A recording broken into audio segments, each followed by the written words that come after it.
in the shadows of the darkness all around, waiting and watching, trying to take us down. Haters gonna hate no matter what you do, but we ain't looking back now that we've made it through. Rising up, no stopping us, we're on our way. Doesn't matter what they try to do or say, we're just getting stronger, can't touch us any longer. We're on our way, and tomorrow's always gonna be a brighter day.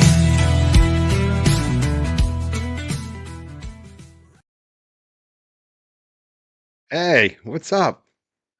What's up, jerks? Hey, jerks. Yes, hey, jerks. How you doing today? Christ, we're working today. We are working. We got so many streams happening. Last night, the night before, tonight, today, multiple times today. We're just going all out now. All out today. I wanted to do this one, review JFK. I can't let this go by. Last night, apparently, Nick Rocco called in to JFK show. And this is what the beautiful thing is, what I see. JFK said in a show recently, work, work, work. It susses out. It susses out the suckers, you know? And perfect example last night, JFK delivering more unreal content. Nick Rocco, first time speaking out in a while on a show, called in. I was watching it and then I fell asleep. I missed it. So I didn't get to see it all. I think he was calling in mostly because he wanted to discuss Clancy. He's big into that trial, him and Jenna.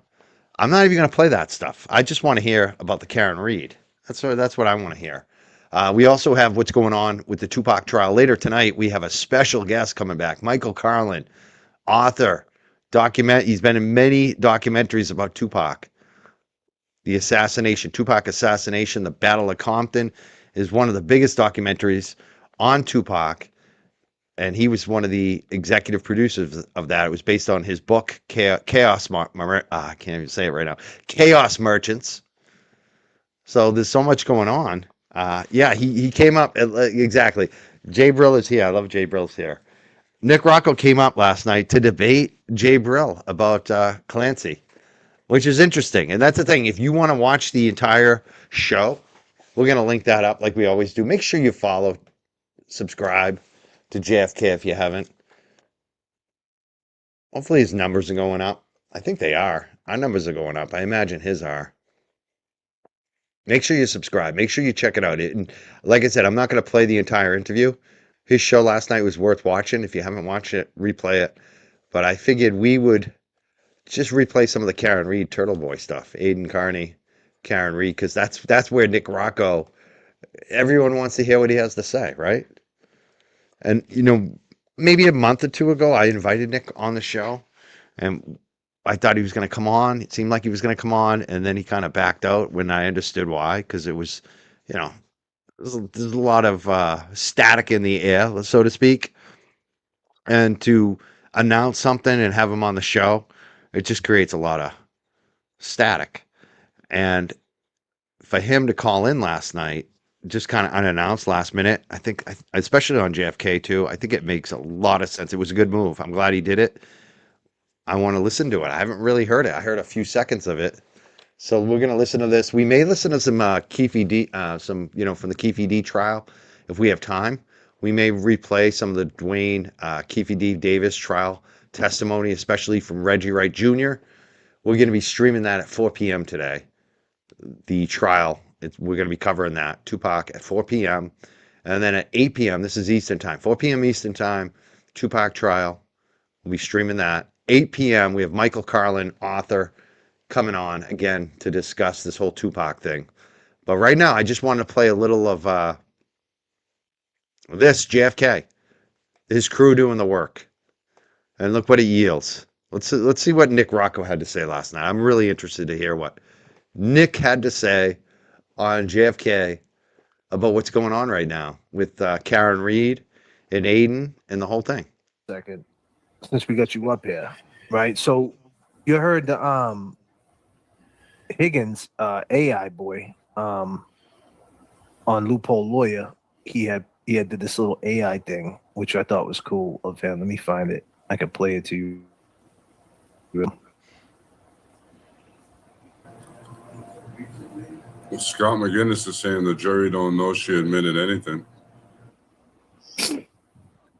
The question is, do they bring it up though in summation? Is that's the question? They might. Exactly. Though. Well, she's pleading not guilty by reason of insanity, so. Fear that So, the intimidation Higgins- and harassment directed toward me and other witnesses will escalate. On or about the 3rd of March, 2025, YouTube creators Randy Reimer, also known as JFK, and James Amaral Jr., also known as James Jackson, hosted a live stream titled #Karen Reed 28 Days Till Trial, All Eyes on the Prize, with 7K views. The promotional material for this broadcast, which remains publicly accessible, prominently features a photograph of me taken during my response to the 2013 Boston Marathon bombing, where I am wearing an ATF raid jacket. Alarmingly, a firearm optic has been superimposed over my head, accompanied by the caption, "You're in the defense scope now. KFSB." Throughout their broadcasts, Reimer and Amaral Jr. frequently refer to me as Kevin from South Boston. They have repeatedly utilized content created and disseminated by Keogh and in connection with myself and other Commonwealth witnesses. As a result of this conduct in my role as a witness in Commonwealth v. Karen Reed, I live in fear for my safety daily. I have been an ATF agent since 2009 and have conducted numerous state and federal investigations, including undercover operations resulting in convictions. Many of these defendants are now aware of my personal identifying information, including my residence and vehicles, compounding my concern for my safety. Thank you for your time and attention to this serious issue. I remain available to provide further information or evidence to support this matter. Respectfully, Brian Patrick Higgins. I fear that. Now you heard that he went to the state police, wrote a report on me, Microdots, and James Jackson. How do you feel about that? And then leaving the pot out, he said Kevin from South Boston, but he's not saying where that came from. When you first heard that, what was your reaction? I mean, it's amazing because usually when people are committing lies against you, that's called defamation, and you can take appropriate action. But you went and filed a police report instead, hoping that your buddies were going to go and do something that wasn't, like, there was no criminal activity there. So filing a police report, I'm not sure exactly what he was trying to get with that. But if what you guys were doing was defamation and what Microdots was doing was defamation, he could have sent you a cease and desist. He could have sued you. You know, but instead he went to Brian Tully to almost just like cry and complain, like, look what they're doing to me. What am I supposed to do? And what was Right. Tully's answer? Did he do anything about it? Nope, you're still here. Microdot's still there. Right? You know what I mean? That's Nothing wild. like Wow. that's wild that AI can even do what that just did.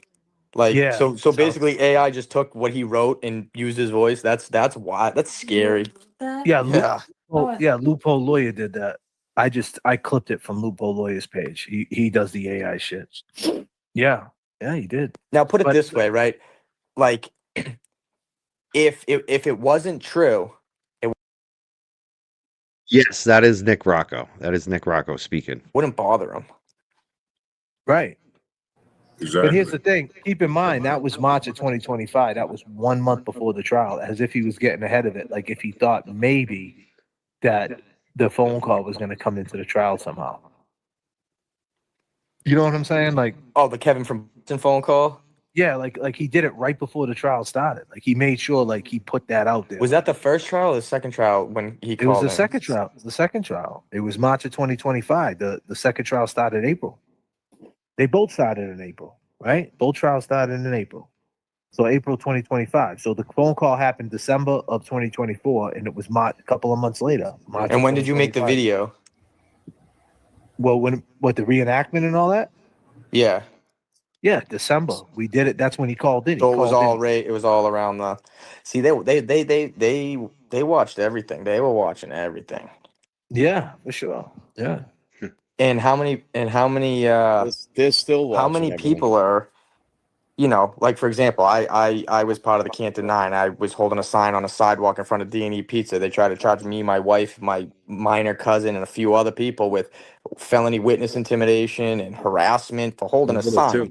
And nothing ever came from that. But we did have to go to court Yeah. And Meredith was part of that too. Meredith O'Neill. and things like that. You know, we had to go to a magistrate hearing. But, you know, obviously what, you know, the stuff that he wrote, they clearly didn't care that much, because if there was any truth to what he wrote, they would have came after you. I mean, they came after us for holding a goddamn sign on the sidewalk. Well, the thing is, if they came after us, right? And like I said, the video that he pointed to, when you actually go and watch that live stream, it actually has disclaimers in it, and I actually question everything. Thank you, And Jay, that, bro. and Much appreciated. I'm actually happy that he pointed to that video, because that video was one where I kind of like, you know, looked at things from both sides, but more so. I don't think we have enough time for that today, the Jay Brill, Nick Rocco debate, but you can watch it. That's the thing, the beauty about this. I'm giving you a tease of Nick Rocco on the show last night, and we're just looking at the Karen Reed stuff because I think that's the most pertinent to people. When Nick Rocco speaks about Karen Reed, people want to hear what he has to say. But you could definitely go back. They did have a good discussion, Jay Brill and Nick Rocco, about the biggest story right now, really, if you look at it. It's Lancey. So if you want to go back and watch that, I highly encourage you. And also make sure you like and subscribe to JFK, please. All right, I'll play a little more. We're going to play some more. If they did investigate and they found that Kevin Purcell Boston phone call, what are they going to do? They would have to throw him under the bus, right? So they have to back off at that point. He would have to admit to it. Yeah, that he did call in the show. You know? So he Right, played yeah, himself. because I mean, I mean, it's He said, amazing Kevin, what. he said they call me Kevin from South Boston, as if we just made that shit up. And like, and if he thought it was like, if he was saying it wasn't him, he didn't put that in the report. He didn't say, listen, there was a phone call on this Randy Rima JFK show. Some guy called in and said he was Kevin from South Boston, JFK, Randy Rima put this allegation that it was me. It was not me. He's using Michael, you know what I mean? But he didn't say that. He left all that out, right? You know what I mean? He didn't say nothing about the phone call at all, and just said, they refer to me as Kevin from South Boston. Yeah, because you called into the show and said you were Kevin from South Boston, you knucklehead. That's the funniest shit of all. That he complained about it, but then he didn't explain how that came about, that he called in. Well, your first line of defense, if he ever said it was true, okay, show your phone records. Right, for sure. I mean, if it wasn't you, you can pull your phone records from years ago, I'm sure. Go to that date and time. He can see if he called in. Yeah. I mean, he could easily disprove it, right? Yeah. Well, he didn't. Like I said, if he didn't, He put didn't no even context contest it. to at He all. didn't contest it at all. So, which that means it's, that you know, tells it's- everything. It's weird. It was right before the trial. Yeah, I'm sorry. Like days before the Richie. trial, literally, and just to get ahead of it. So let me ask you this. So here we go. Defamation, right? Turtle Boys trial's coming up, right? That trial's coming up in December. Do you think they go full steam ahead with Turtle Boys trial in December? Do you think they push it back? I mean, push it to the 20. See, that's the thing. Going dead. Normally, I would agree with you. Normally, I would agree with you. But when I listen to that call, it really does sound like him. It really does. But even beyond that, this whole thing kind of confirms it even more.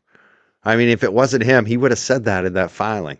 He would have, in that complaint to Tully, he would have said, these guys are claiming I called in when I didn't. He would have said that. That would have been the first thing he said. They're defaming me. I didn't call in. Right?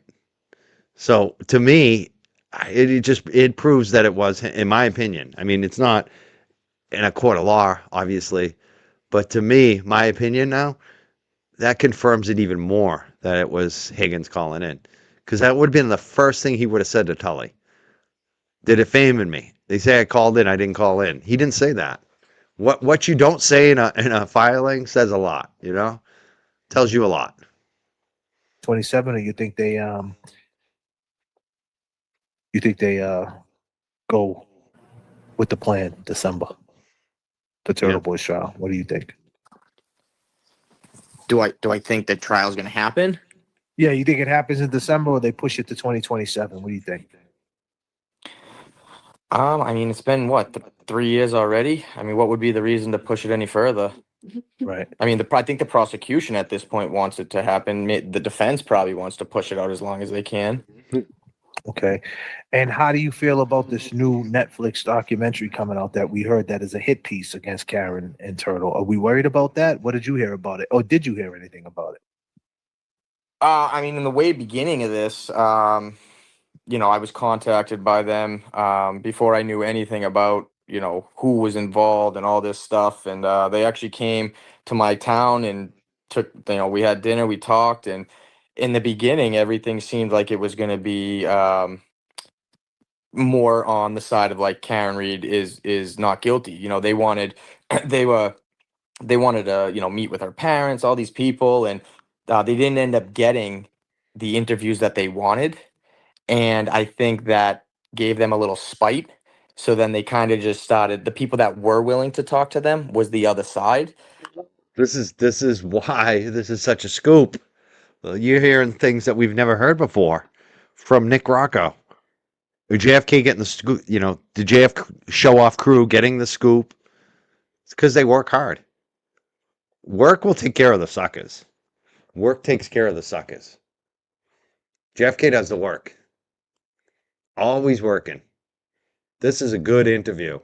Yeah, it's going to be interesting. I mean, at the end of the day, they can't really paint her as guilty because if they do, that's just going to be a lawsuit. I mean, if she was found not guilty in a court of law, you can't then go and make a documentary trying to say she's guilty. Do you think with the Gretchen Voss interview, the way they use the feds, do you think they mentioned the feds? He's got a point. He's got a point. It will be hard for them. They're going to have to be careful. Netflix, I'm sure they have lawyers looking at this. It's funny because I heard it was a 3-part series. That's what my source told me. But I looked up something recently and now it's saying it's 4 parts. I don't know if that's true. Maybe they added a 4th part. Maybe since the wiretap, they decided they need a fourth episode. I don't know. This is going to be interesting to see how it comes out. But he's got a good point. Like, they have to be very careful they don't defame Karen Reed. But that indicates to me they're probably going to go for what they can kind of prove, which is what you see in the Gretchen Voss article, the collusion. And I think a lot of it's going to be against Turtle Boy because that stuff's easy to prove, like how much of a scoundrel he is, you know? And it's kind of hard to defame Turtle Boy. Like, he's such a public figure and so hated by so many people. How can you defame him? Like, he is probably like Courtney Love. You can't defame them. Their reputation is already... You can't damage them either. You know what I mean? Like, they're inoculated. It's like Bill Clinton. He's like Teflon. He's been through Donald Trump. You can't defame Donald Trump. Like, certain people can't be defamed because they've had so many scandals. So that makes me, when Nick says that makes me even think even more that it's going to be more of a hit piece on Aiden probably than Karen. Because he's easier to defend a defamation case against. In the documentary, basically saying the feds investigated, like they're the golden standard, right? And they investigated this whole thing and they never put... Now, we don't know. I've seen a couple working titles on this thing. That is one of that's what Netflix is actually advertising. If you go on the Netflix app, you know, if you're on Netflix, it shows coming soon, the trials of Karen Reed. But I don't know if that's actually the title. They've had some other titles as well. So this whole thing is a mystery. They don't have a release date yet. They don't have a trailer.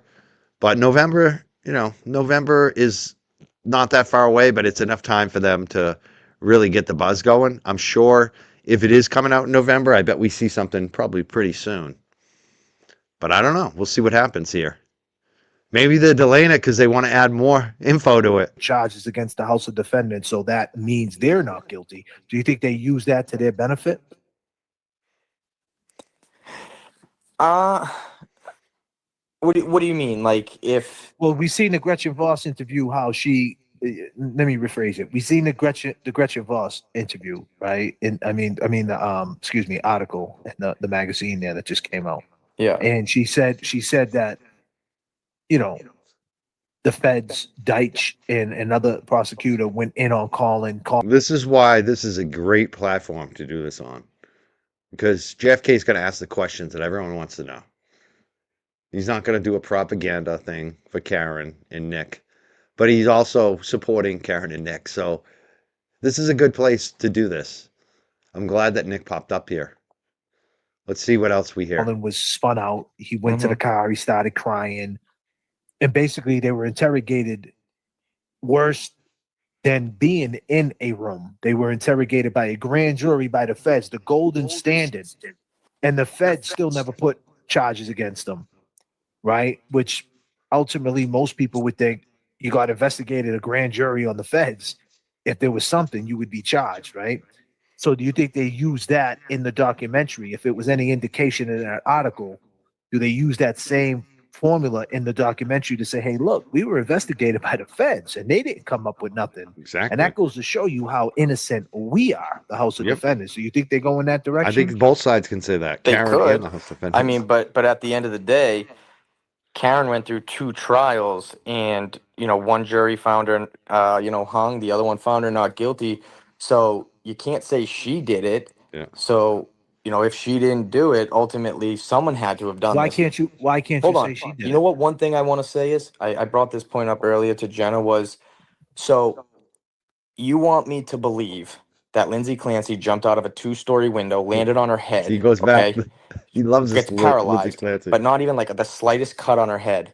But John O'Keefe falls back 6 feet and cracks his head open on the same type of hard ground. How does that make sense? Draw the parallels for sure. Great I point. agree. God damn. But the crazy part about it, the 3 biggest cases in Massachusetts in the last 4 years, all been ladies. And they all been. There's no trailer yet.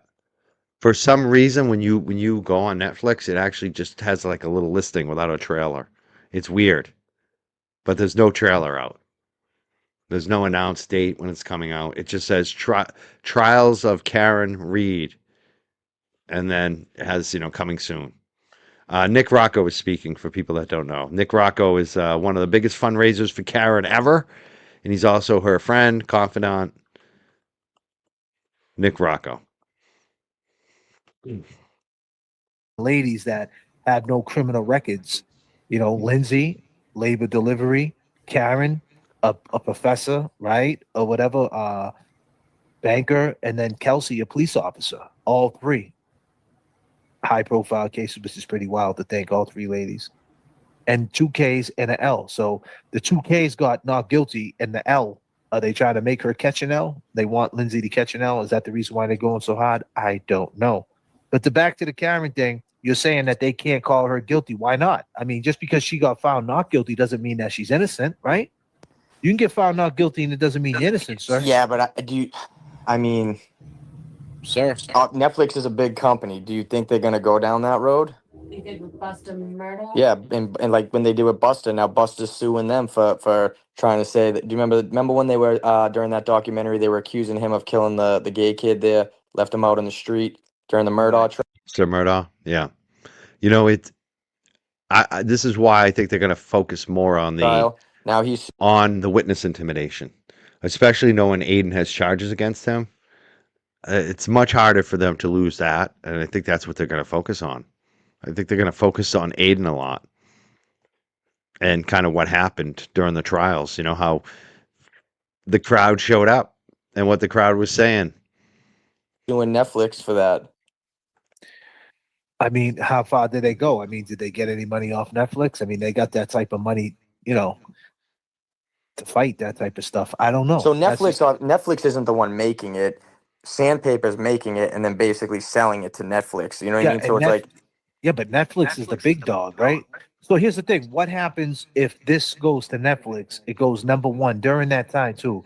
The word on the street is it comes out in November.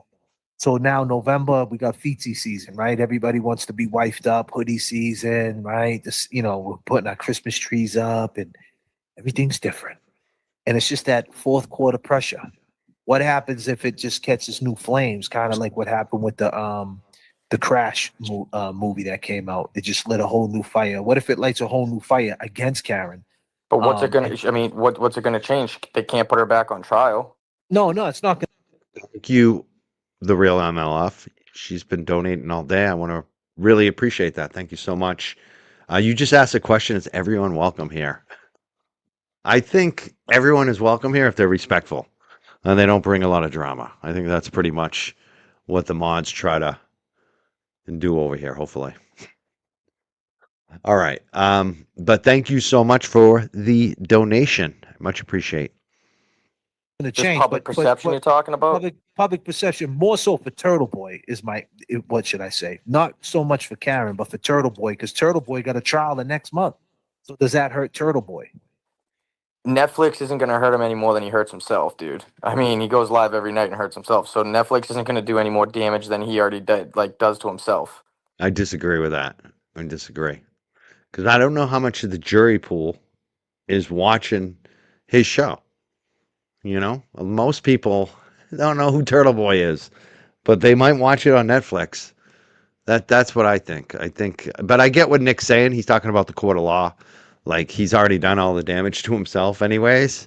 So it probably doesn't matter that much, but I think it will have an effect on the overall sentiment on how he's viewed, whether you're talking about the jury pool or the general public itself. And what do you feel? You know what they're going to do? They're most likely. Thank you. They're most likely going to obviously play all of his streams, play all of his videos, and I'm sure they're going to pull up. They're probably going to pull up that stream when he says he loves to rip the souls out of people and stomp them on the ground and make you suffer. And what is a jury gonna, when they hear that coming out of this guy's mouth, and you see the anger? He's revenge Jesus, right? You see that anger coming from him. What do you think a jury's gonna be like, dude? What? Exactly, Nick. That was so perfectly well said. Nailed it. I mean, what do you? Yeah, it's almost like he's right though. It's almost redundant. Like, who needs Netflix to take down Turtle Boy, Aiden Carney, when you can just play that clip? I mean, you can just play that clip, right? I mean, if they don't try to get that clip in, you have to wonder about Cosgrove. You know, you have to wonder about Cosgrove if he doesn't submit that clip. Who says that? God damn, Turtle Boy. Mr. Kurt, docket number for that one, sir? Gotta get the paper, sir. Yeah, Get the paper, sir. Get a highlighter for that one, sir. Yeah, Right, sir. sure. We got Nick Rocco up here, sir. Ladies and gentlemen, Nick Rocco, sir. We need a document number that's 57289. And can you put that underneath Aiden? And I'll put that underneath highlight that there, Mr. Clerk, sir. All right. Sir. I got it under Aiden, and we're gonna put it alphabetical order. Okay, sir. Thank you, sir. All right. Get the paper, sir. All right. Holy shit. So what do you think? There you go. Now you're saying I mean, that's it Do you- too. That's the funniest shit. People like, that's why, like, when the baker says all that shit, like, they're trying to take down Aiden Broyles and Nan and Mike and LTL. It's like, dude, we don't focus on taking him down. We might report some of his shenanigans and support the people that we feel like he's bashed on. We might call out his bullshit. We might have some entertainment on it. We might make a little money on it. But the bottom line is exactly what MLF is saying here. Aiden Carney is going to take down Aiden Carney. It's always self-sabotage. In our lives, too, our biggest losses are usually like 99% self-sabotage. And I know all about it. I know all about it, people. I know all about it because, I've done it. I've done self-sabotage. So, yeah, I mean, that's it. Like, who needs... It's so funny. It's like, oh, it's my fault. It's my fault. It's my fault he's a fuck up. That's a good point.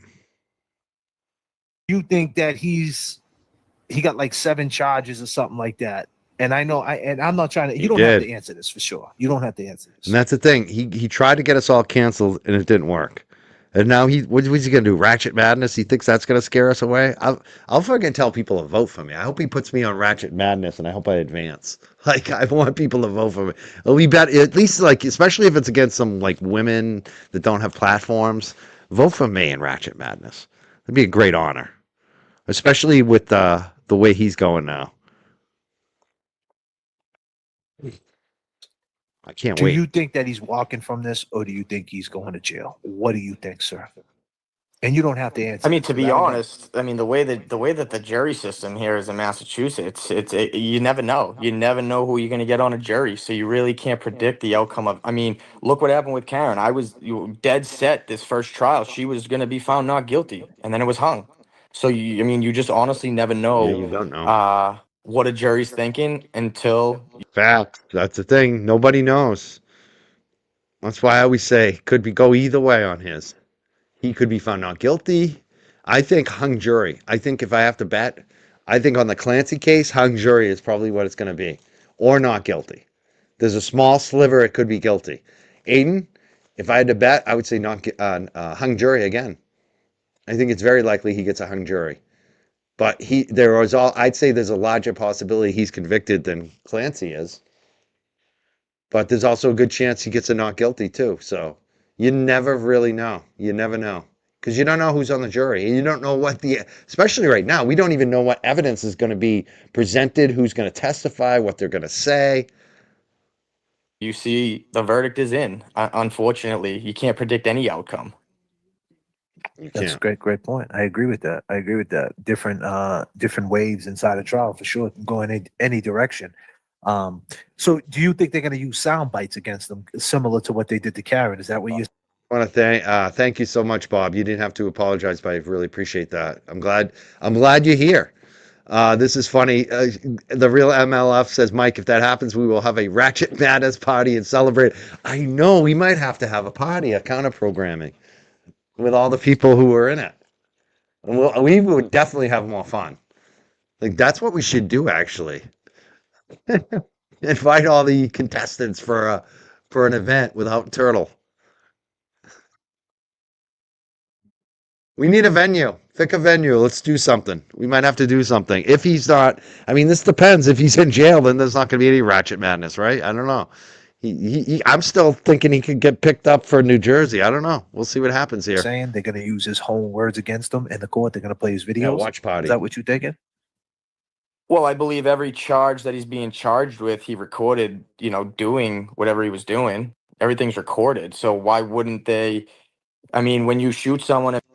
Normally, I would agree with you, Matt. And you know what? The odds, I agree. I think it's like 50% likely he gets guilty charges. But at the same time, all it takes is one turtle rider on that. Or one person, it might not even be a turtle rider. It could be someone that doesn't like the police. You just need one. So that's why I say there's a very good chance of a hung jury. But I would say there's a good chance he will get convicted too. And again, it really depends on who's on that jury. If it's just average people who like the police, who aren't turtle riders, I think he will get convicted. Yeah. So we just don't know. That's why I say there's a good chance he still gets a hung jury.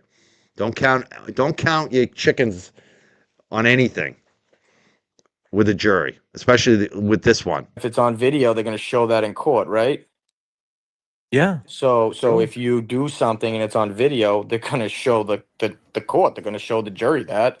Yeah. And then it's up to them to determine whether it was satire, comedy, or real. It's going to be their choice to ultimately decide that. And when it's a continued pattern, I don't think it becomes it's not what's the word I'm looking for? It's not when it's a continuous pattern. That's a habit. Performance. That's what is it? It's not a performance. You're saying if it's not like if it's a continued pattern, something else like he's intentionally. Well, it's definitely a performance. But is intent different? You're saying. What is it? Like his intent's different? Like he's trying to hurt people? You're saying? No, I just think when. Why are you always here as a troll? Kid jerk. 007. You're very smooth with the 007. I like that one. But why do you think I'm watching this? It's Nick fucking Rocco on my dude's show, giving us exclusive viewpoints that no one else has heard and information no one else has heard. Why do you think? Why wouldn't I cover this? Why wouldn't I? This is like the best content ever. Nick Rocco is finally speaking out on my buddy's show, JFK Showoff. You'd be crazy to think that I wouldn't cover this. Like, why are you so dumb? That's my question to you. Why are you so dumb? I need better trolls. I need someone who's a little more higher quality. A little like, come on, you got to step your game up. If you're gonna troll me, it's got to be. I'm seeing a lot of weak sauce, and then they cry and say I'm thin-skinned. No, you guys just suck. You're not good at it. Like you're not actually even trolls. You try to be. You're not even fucking on like a D level of a troll. Aw. And then this. He said Turtle Boy is a moron, but there's not facts to convict him. I mean, that's going to be up to a jury. Like, that's the key. Like, anyone who declares they know what's going to happen is a moron, actually. You know? Like, this is unprecedented, what's going on with him. And there is a good chance he does convicted. There are innocent people that are convicted every fucking day. So, I mean, regardless of whether you think there's facts enough to convict, innocent people with no evidence get convicted every friggin' day. That's the system. I don't know if you've figured that out yet, but that's the way the system works. They do that a lot. For example, okay, let's just say for one witness, okay, he's being charged with witness intimidation on this one person. If it was just like one charge, okay, but when you have so many people and they're going to play different clips of all these different things, that pattern lines up and it keeps lining up as, well, it's not like you did one thing here. And a jury could say, oh, he made one mistake, but then they see the pattern and they're like, he's right. He's right. And when you have so many charges, that's when it makes it more likely that you're going to get convicted. A jury's going to be like, this isn't just an OUI. This isn't just like one charge. He did like 15 things. In this case, he's got 10 charges, 5 felonies, 5 misdemeanors still. Juries look at that. It's hard for them to dismiss everything. They might dismiss some of the charges. That might be the way it works out. Maybe they dismiss some and convict them on others. Who knows, though? You never know until the trial happens, and you never know what the jury is going to be, what the jury is going to be like. You did X, Y, Z, A, B, C. It's a pattern that keeps fitting. So he's not learning from it. I think that's the word he's looking for. Melissa. Yeah, that is the word, Nick, and that was the word I was looking for, because I've heard that one before. When I was younger, and I used to get a lot of speeding tickets and traffic infractions. I remember one time I had one of those, and I wasn't on point like I am now. Like, now I'm so on point, my renewals of my registration, my inspection stickers, all that, but back in the day when I was a kid, I wasn't that on point. And I remember getting a ticket because I didn't have an inspection sticker. And obviously, once I knew that, I got the inspection sticker that day, So I went to court and I said, I didn't know. I didn't realize. Can you give me a break? And I think the magistrate might have. I don't even know if he did. But the cop there, if I remember correctly, was like saying I was habitual. He's a habitual offender, like to try to get me. That's what they do. He's habitual. I bet that word might come up here with him. Cosgrove might be using that. He's a habitual offender. He needs to learn his lesson. Even after we charged him, he continued. It's habitual with him. That's a good point, Melissa. I think they will use that. He's a habitual offender. What the Duck gifted 5 Young Jerks memberships. Thank you so much. Yeah, I used to be kind of not a good driver. I was crazy. I got a ticket for driving on the first day I had my license. I haven't had a ticket though in decades now. Like, I'm so good now. I'm like Mr. Old Guy. My girlfriend's always like, when you pick up the speed, we're gonna be late. I drive too slow. But I used to be kind of a wild man. What the Duck 23 gifted 5 Young Jerks memberships. Thank you so much. Yeah, habitual offenders. That's the word Nick is, I think, looking for. Yeah, Turtle Boy's a habitual offender. I think they might say that in New Jersey too, right? Aw, thank you, Allie. Much appreciated. You all are so nice to me. I'm having the best day ever. I hope you are too. And if you're not, keep your head up. You never know how things are going to change for you. Um, I don't know. I tell the stories a lot, but like 15 years ago, I was down. I was really down, people. And that's why when I talk about how happy I am, where I'm at, that's why, you know? And the only thing I did is I just kept going one day at a time. And one of the things I had going for me is I had my best buddy and my girl keeping me going. So if you have someone like that in your life, listen to them. Listen to them. All is great. Kane isn't here. Poor Kane. Poor Kane trying to be somebody. It's going to be tough for him. Thank you so much, Ruthie Robles. Yes. All right, let's keep going. We're going to play some more of this. Right. Right. But now, obviously, we know you're free Karen Reed to the death, right? So if in 2023, when she was being upcharged, June of 2023, and she was in that garage and that booking officer, and they were reading her, telling her that she was being upcharged, and he said, "Do you want to talk to us?" And she turned around and said, "Yeah, I do," with my lawyer present, right? And then Buchanan cut her off and said, "No, no, no, no." And she's like, "What do you mean? You don't want to talk to me? Like, I want to talk to you." And she was trying to tell the story. If they would have let her tell the story and put everything on wax, what she knew at that point, when I say wax, then I mean on record for all you people that are lost in the sauce. That means record. Thank you. And so if they would have did that and they would have investigated this more, then chances are there would have never been a Turtle Boy. And Turtle Boy. I want to bring up a weird comment because I'm wondering, Queen of the Pool, be specific. Please be specific. What dissenting opinions? And what topics do we talk about that I've done zero research on? Be very specific because I find your comment frustrating. Otherwise, Would have never been arrested. And the real criminals who did this to John O'Keefe, whoever they may be, I don't know, right? That's up to you to judge. And then he would have never been arrested, right? So the investigation been fucked from the jump, from the rip, from the start. You still agree with that, right? You think that he should never be in this mess? Like, how do you feel about that? I actually remember that the day he got arrested, I was at work. I was in the middle of a haircut, and Jenna pulls up, opens my door, and goes, "Turtle Boy just got arrested." I was like, "What?" oh my God, I love this. This is the funniest comment, Corn Dad. If they call Turtle Boy habitual in court, Mike's taking the blame, calling it now. I know they will blame that on me. They will. It's better that they can blame it on me over the commenter who actually brought that up. That's better. I'll take the blame. Michelle, New Jersey 201 sent $4.99 and says, "Thank you for showing this today." Oh, thank you. It's my pleasure. Love doing this. I love finding content like this that we can just kind of enjoy and watch it. And you know what I really like about it too is there's no stress on me. You know, when we do the live interview shows, it can be stressful. You know, you never know how it's going to turn out, what people are going to say.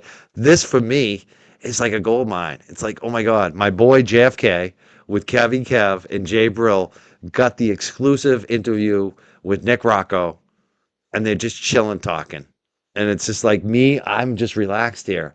If I had had Nick Rocco on my show and it'd be pre-planned, it would have been awesome. But I would have been all like stressing out and worried about, you know, all that shit, how it's going to look for Nick after, you know. This is beautiful. I love this. It's so awesome. So I'm glad I can share this. And hopefully people go and sub up to JFK. What? So Let me pin one it of in his the ex-girlfriends, Lauren, called Jenna. Me and Jenna both, I left work. Me and Jenna drove down to Stoughton to be there just in case he needed bail money. You know, I was going to help him raise bail money. And I believe that day, actually, when he walked out of court, I raised something of like $3,000 just so he could go get some new computers that day and cell phones so he could continue doing his. This is what we don't allow here. I'm sorry, Peaches. Peaches Cream came up here and said Nick Rocco was a joke. You're getting timed out. If our mods haven't already timed you out, I'm going to do it myself. I'm not going to ban you, but I'm timing you out. That's just not appropriate right now. I'm sorry. I'm not going to ban you. I'm just going to put you on timeout for 24 hours because you can't do that to Nick Rocco. It's not allowed. And especially when you don't even explain yourself. Like if you have a criticism of something he's done or said, okay. Quote him directly. But when you just say, oh, I don't like Nick Rocco, he's a joke, just stop it. And this is what's good about Nick Rocco on this. Corn Dad says, I don't know Nick Rocco, but he seems chill. Nick knows who he is. Nick doesn't need this. He has his own business. He's got his own family. He's got kids. He's successful. And I like what Corn Dad said. He states his view with no emotion. And it's informed. He has a lot of information nobody else has. He has a unique perspective nobody else has. That's why I'm watching this. We're learning things that we didn't even know.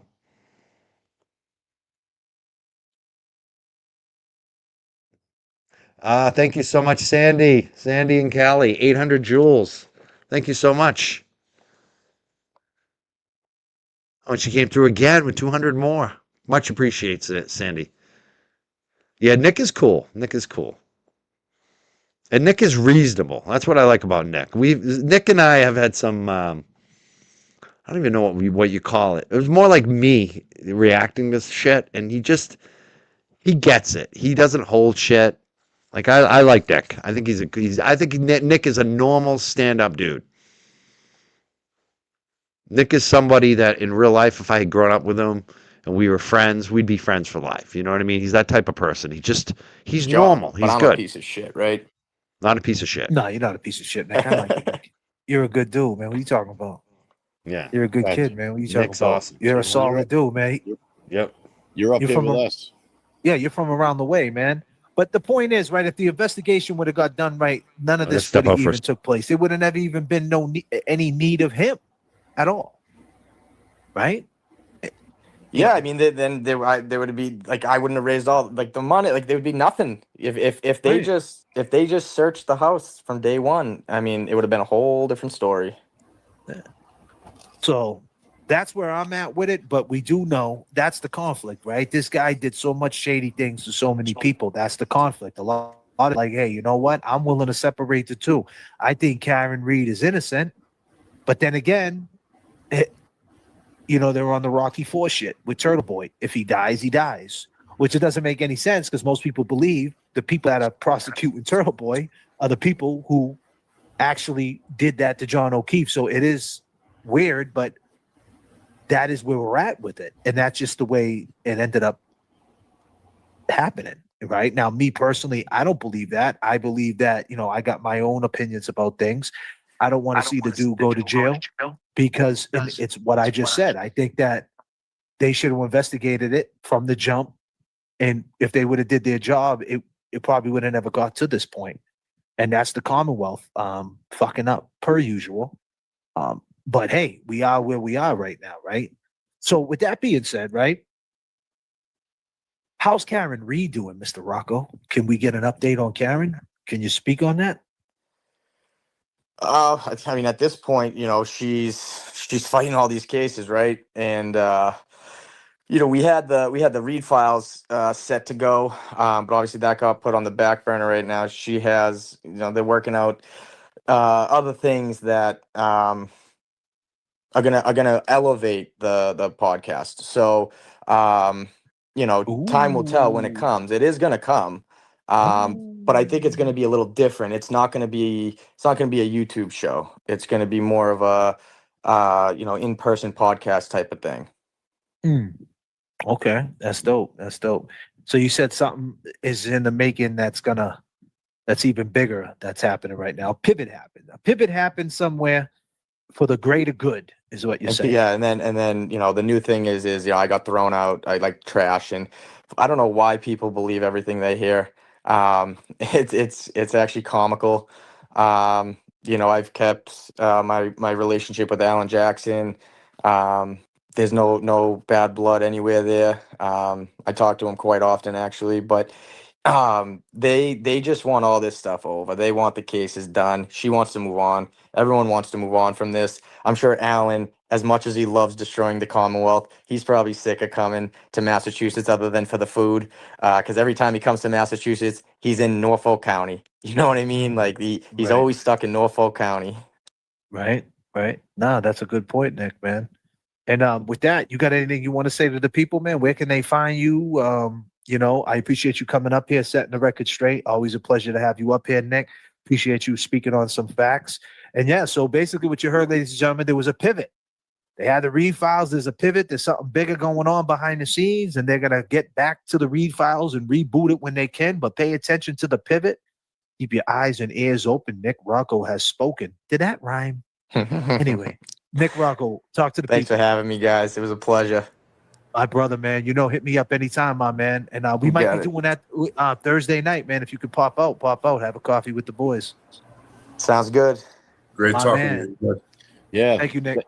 Thanks for coming up, man. And tell your wifey we said what up. Jen, thank you. Peace What and love. up? Peace What and up? love, Nick. Hey, all right. Nick Rocco, ladies and gentlemen. Yes, yes. Nick Rocco coming setting the record straight. He broke it down. Let's go. When I say all green, y'all say everything. All green.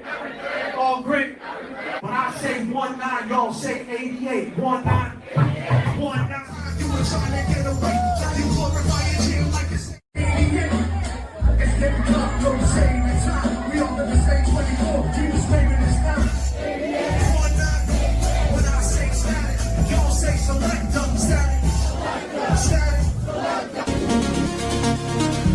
Your shadow.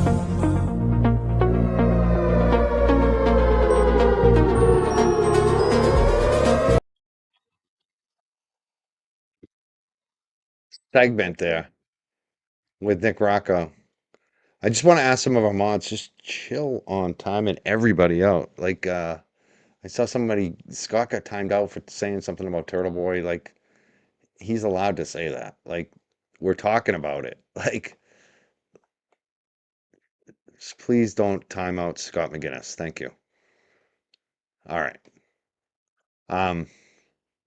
What do I want to play is Dwayne Keithy Davis. Keith Davis. Yeah, and Scott's being respectful. He did, I saw some other people get timed out too, where I don't think they should have got timed out, even beyond Scott too. So just chill, unless they're like doxing people or attacking guests on the show. Like it's people can have a different viewpoint. All right, Keefy D. I want to watch a little Keefy D because we're getting ready for 4 p.m. today, right?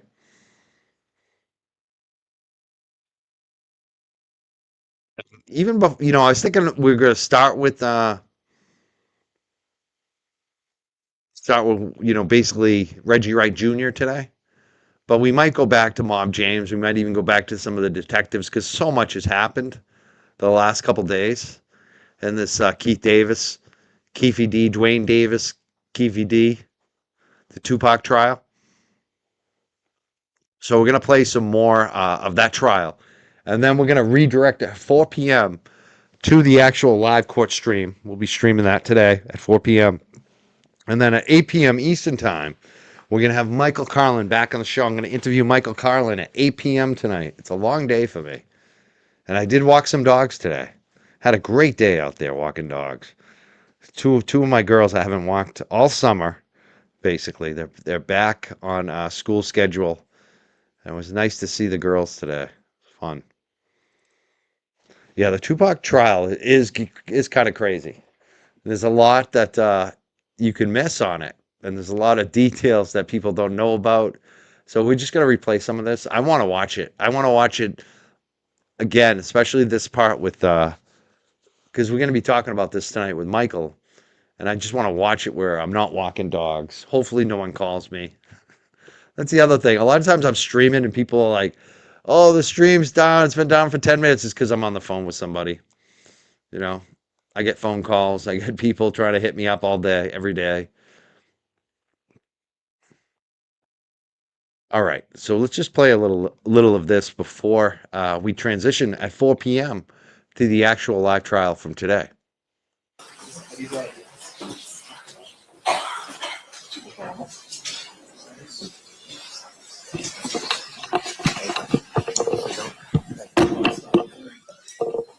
If anybody's smelling something burning, it's a burnt bagel from back there, so don't worry, we're all. Okay. Are we able to? Is this good? I think he was leaving them like that to swear, and then we'll turn them off. Okay, perfect, got it. All right, we'll have you sworn then, Mr. Wright. Raise your right hand. You do solemnly swear the testimony you're about to give in this section shall be the truth, the whole truth, and nothing but the truth, so help you God? Yes, sir. May I please have you state? This is a question that came up. Jay Taylor says, regarding the takedown, when Turtle Boy attempted to take you down, did he coordinate with or influence other creators to help? I mean, I don't know, but I think he didn't even have to. Like, they just did it, and he knew certain ones that didn't like me already, so I don't know. I don't know about that. I don't even give a shit anyways. At this point, I appreciate though that you sent the $5, and you seem to get what's actually happened a lot here for a lot of people. So I appreciate you, Jay Taylor. Thank you so much for the donation and supporting my channel. Thank you. And spell your first and last name for the record.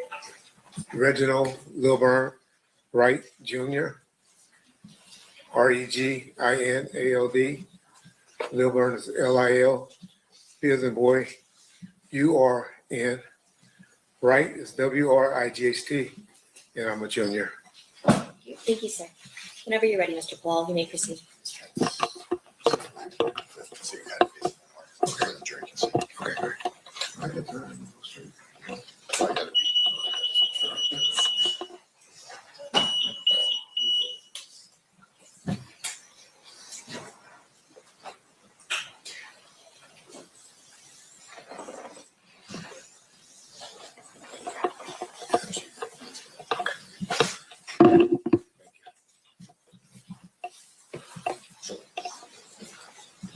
You're good, sir.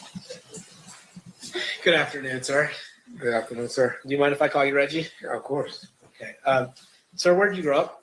I grew up in the city of Compton, California. I was born and raised there until about the age of 19. And who is your father? Who's your father? My father is Reginald Wright Sr. And where did your father work?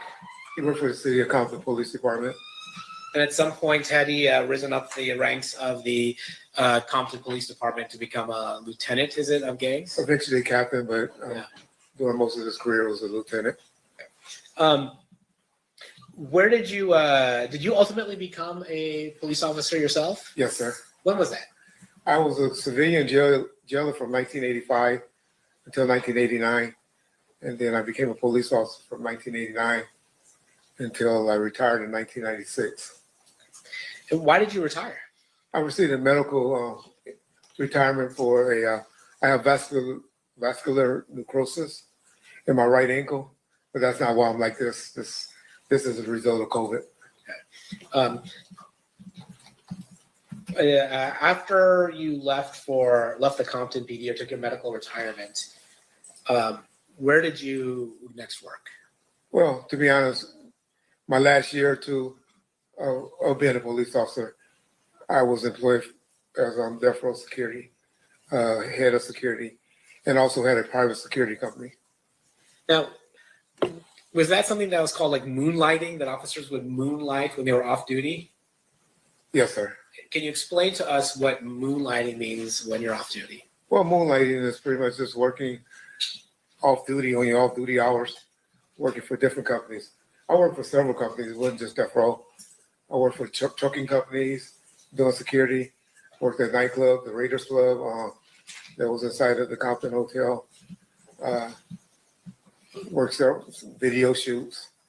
Just extra money on the side for off duty. Compton PD wasn't paying good? Guess I was really young and greedy. Yeah.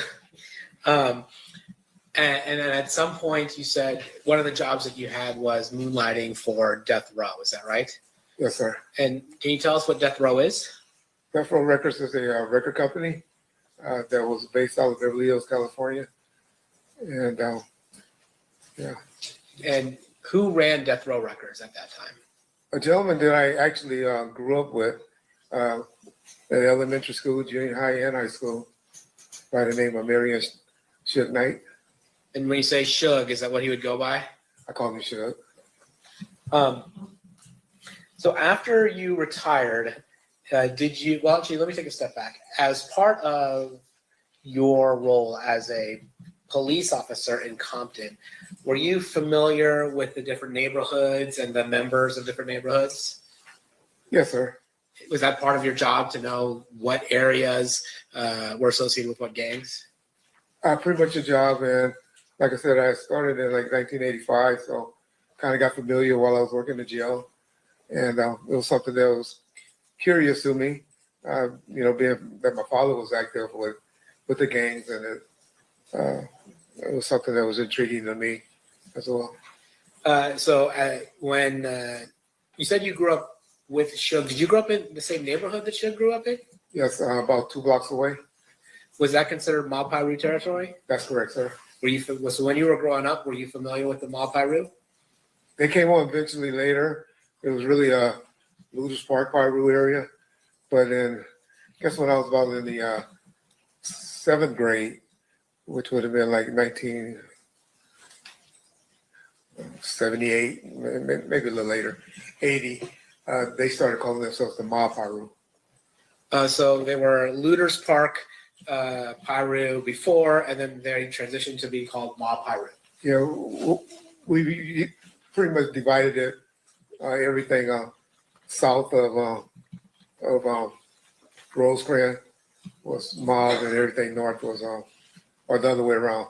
North was mob, and south were Looters area of Rosecrans Avenue. Were you familiar with a gang called the Southside Compton Crips? Yes, sir. How were you familiar with the Southside Compton Crips? Well, growing up in the city of Compton, we all played sports together, and heard of them when I was playing at Kelly Park, baseball, Little League baseball, at Compton Northern. And then my time in '85 as a jailer, and then working the streets of Compton as a police officer from 1989. Were you familiar with somebody by the name that went by the moniker Keefy D? Well, heard of him. Had no personal interactions with him at that point, especially as law enforcement. Heard of him, knew of him, but I had no personal contact with Keefy at that time. So he was somebody that was on your radar, even though you had never met him or had personal interaction with him. Heard of him. He was mainly known as at one point he was known as a crackhead, but then later on he was known as a drug dealer. And I mainly was a gang guy, and didn't really enforce on the level of narcotics he was working. All right. So then you had mentioned that after you had left the Compton PD, you formed a company. Can you tell us about that? Yes, sir.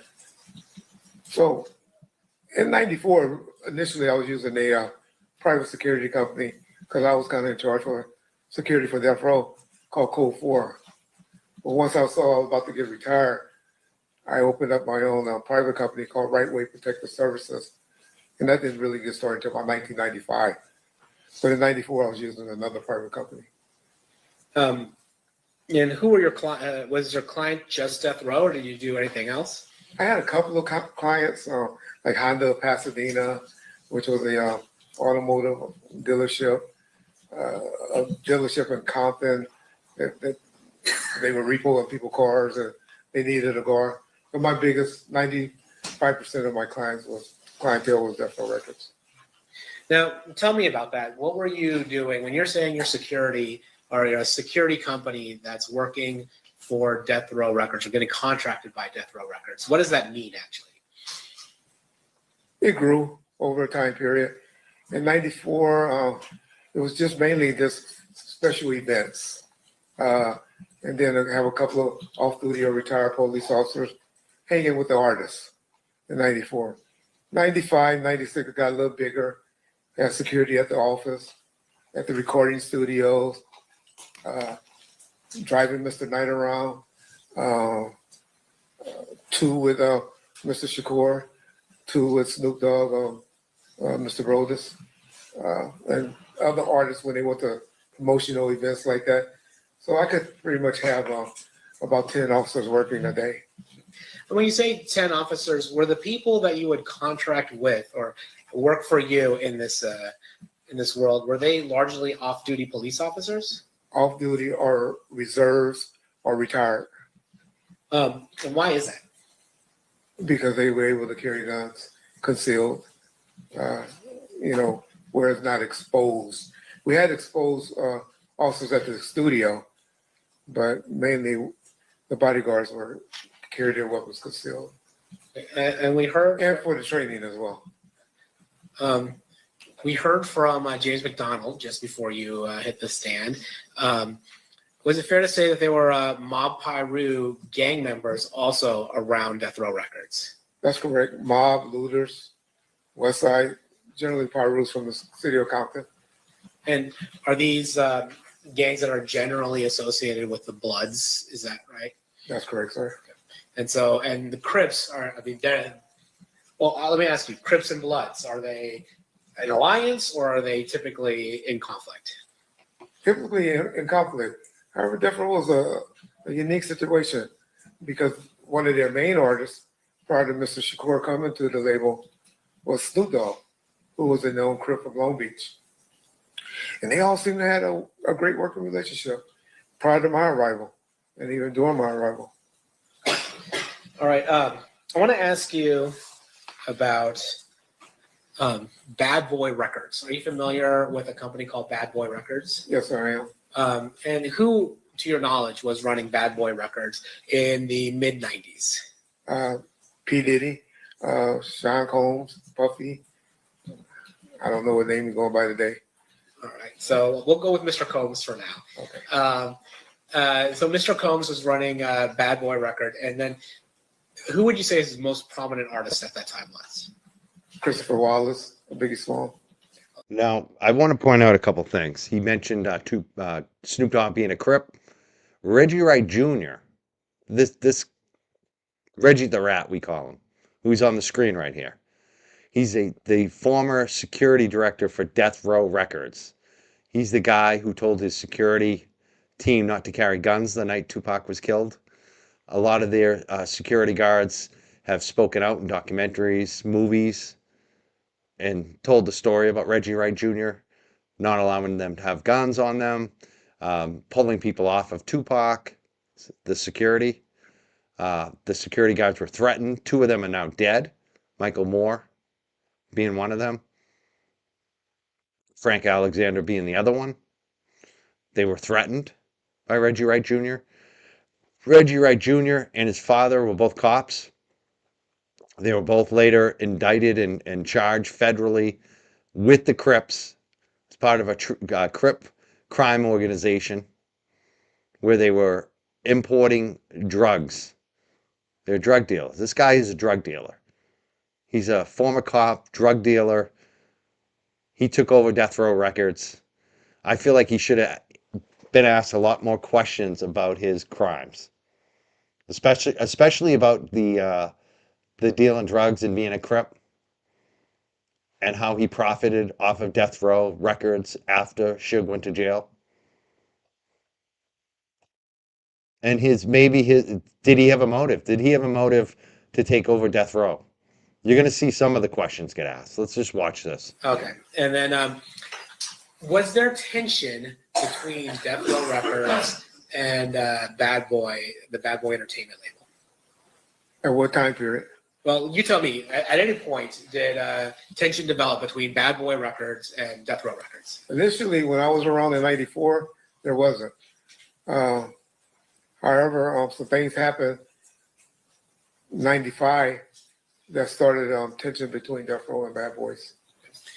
There's a famous speech that Mr. Knight gives at the Source Awards in New York in 19.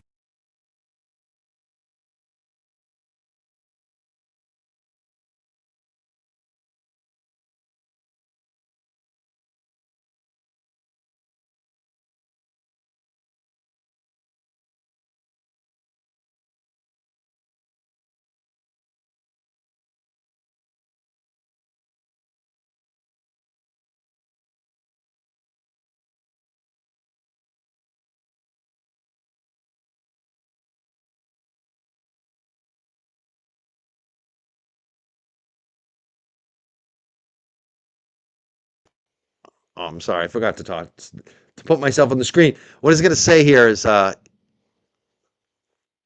yes, he was investigated. He was interviewed. This witness.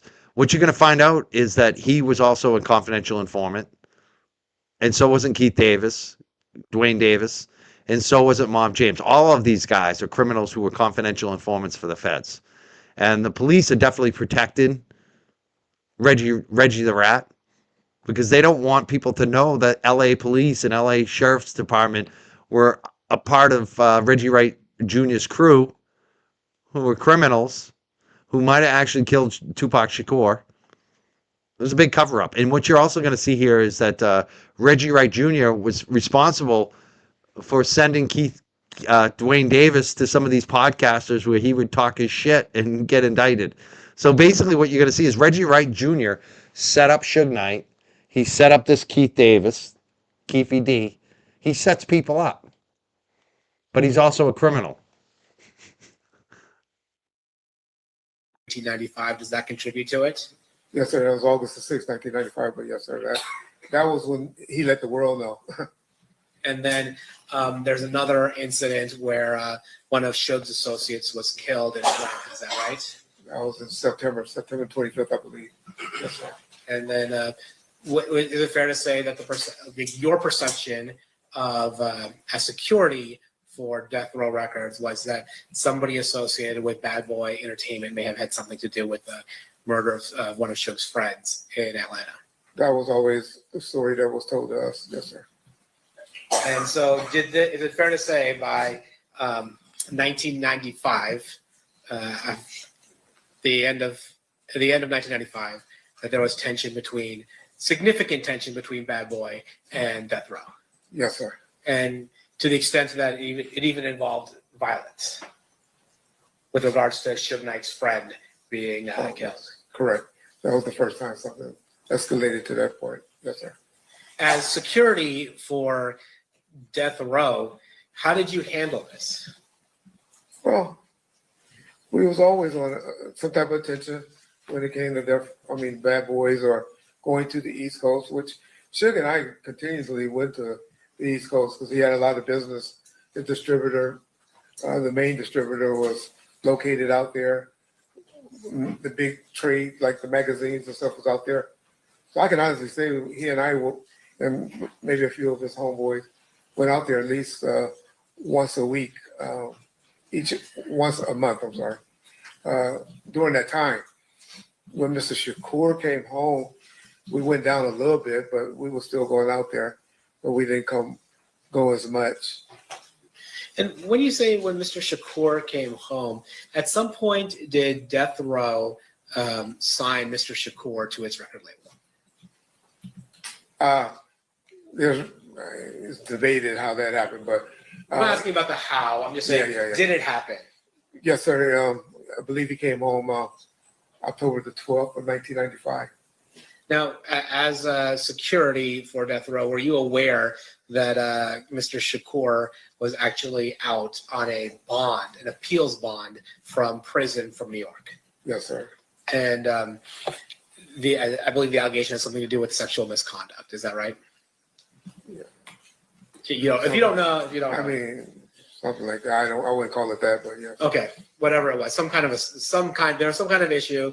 Mr. Shakur is in prison in New York, and then Death Row Records posts an appellate bond for Mr. Shakur. There are some other companies, but yes, sir. Okay. And then Mr. Shakur does he move to where Death Row is, or does he stay in the New York area, or where does he go? No, I remember, I picked him up from the airport, me and one of my security guys named Kevin Hackey. And we took him immediately. We went to Monty's restaurant and ate. Then we went to the recording studio that night. And from that point on, we got him into a room, took him to the Peninsula Hotel, where he stayed for, I believe, a month or two. Then he got a spot on Wilshire, and later on a house in Calabasas.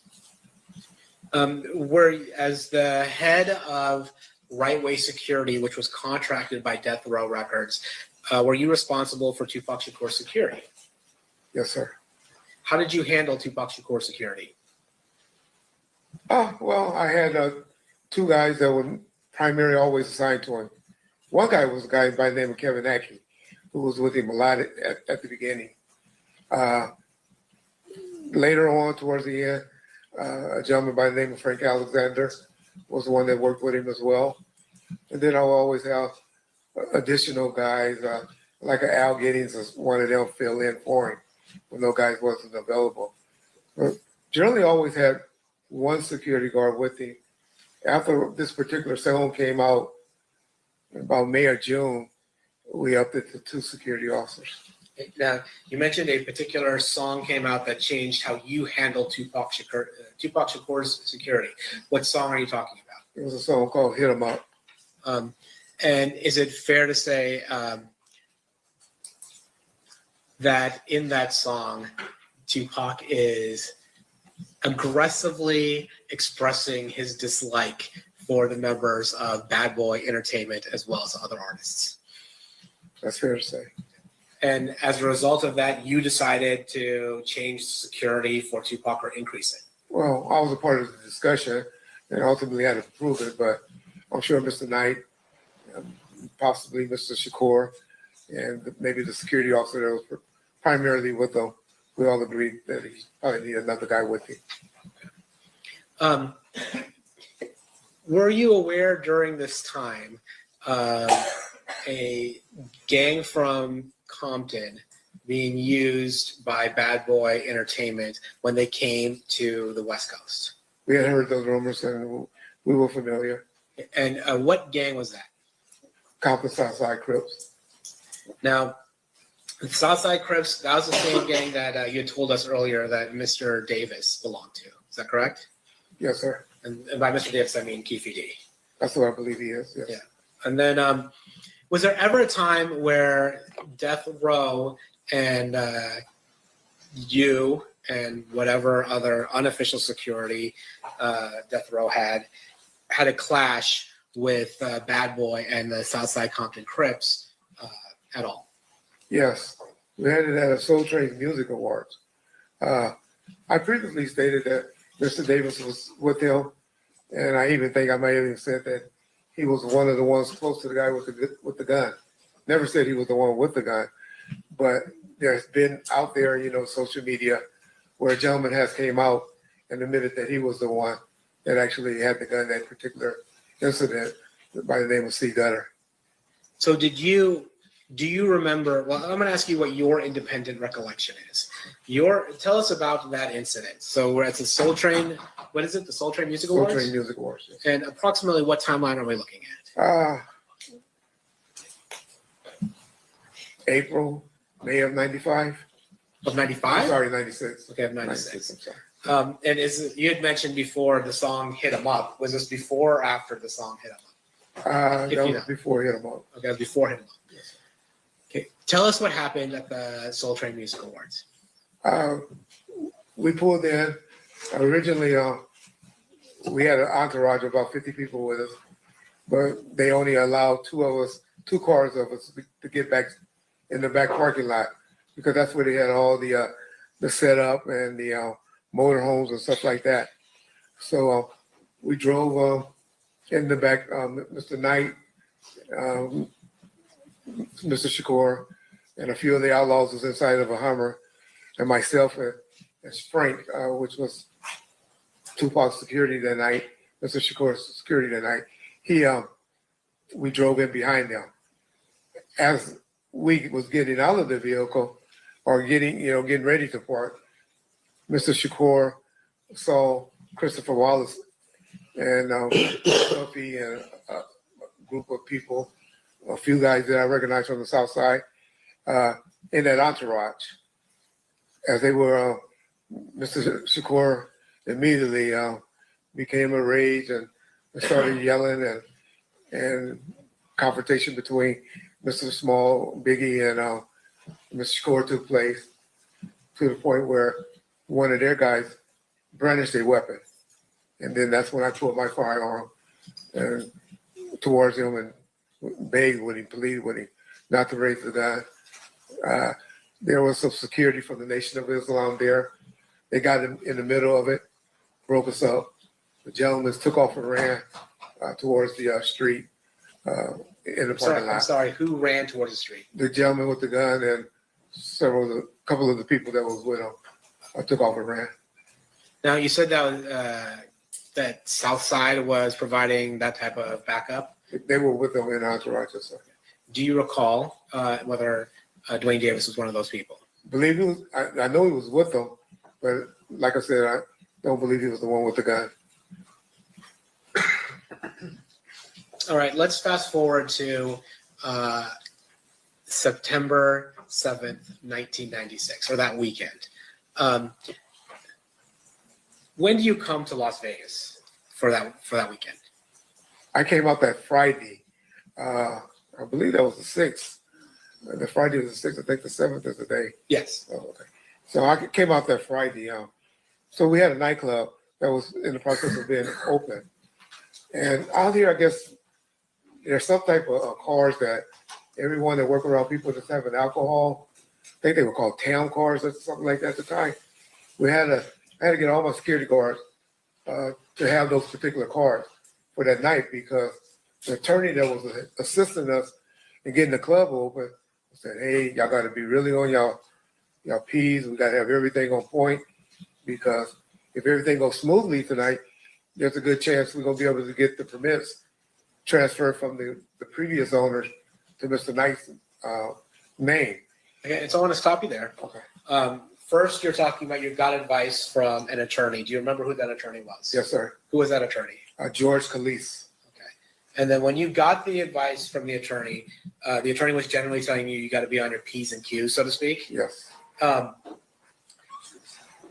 When you're talking about being on your P's and Q's so that the club can be transferred to Suge Knight, was Club 662 at that time in Mr. Knight's name? No, it was perceived that it was. People believed it, even because of the name change. Excuse me. But it hasn't officially been, the paperwork hadn't officially, it never was completed. It was never done. Now, you talk about the name change. Explain to us a little bit about the name change. Well, we had a sign and all of that called Club 662. Explain to us what 662 means. 662 on the keyboard of your phone, it will spell out the word MOB, which means members of the Bloods. Well, nobody has keyboards on their phones anymore. I forgot about that. And so the club itself, the name of the club itself rang out that it was a blood affiliated club. That's correct. Now, what advice did Mr. Kalisis give you regarding being on your P's and Q's for that night in order for Suge Knight to be able to obtain approval for running that club? So he advised, and the main thing that came out of that meeting was he advised all of my security guards, even though that they were authorized to carry guns, being off-duty police officers and stuff, that we shouldn't have guns on our possession inside of the club on that night. So your understanding was, or at least the advice that you got was, inside Club 662, if you're working it for right-way security, Correct. you're not carrying a gun. Yes, sir. Did you communicate that to the people working for you? So we had a meeting in Mr. Kali's office. He said it. Mr. Kali said it. My guys probably wouldn't have did anything if I didn't echo it. Today I can say I echoed it and agreed to it, but I'm sure I did.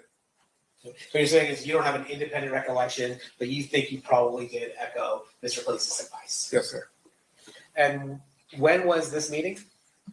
That Friday after they had all came from the town cars meeting, because I took them all the Fridays and we went and ate at Fridays after that meeting. So it was that Friday. Okay.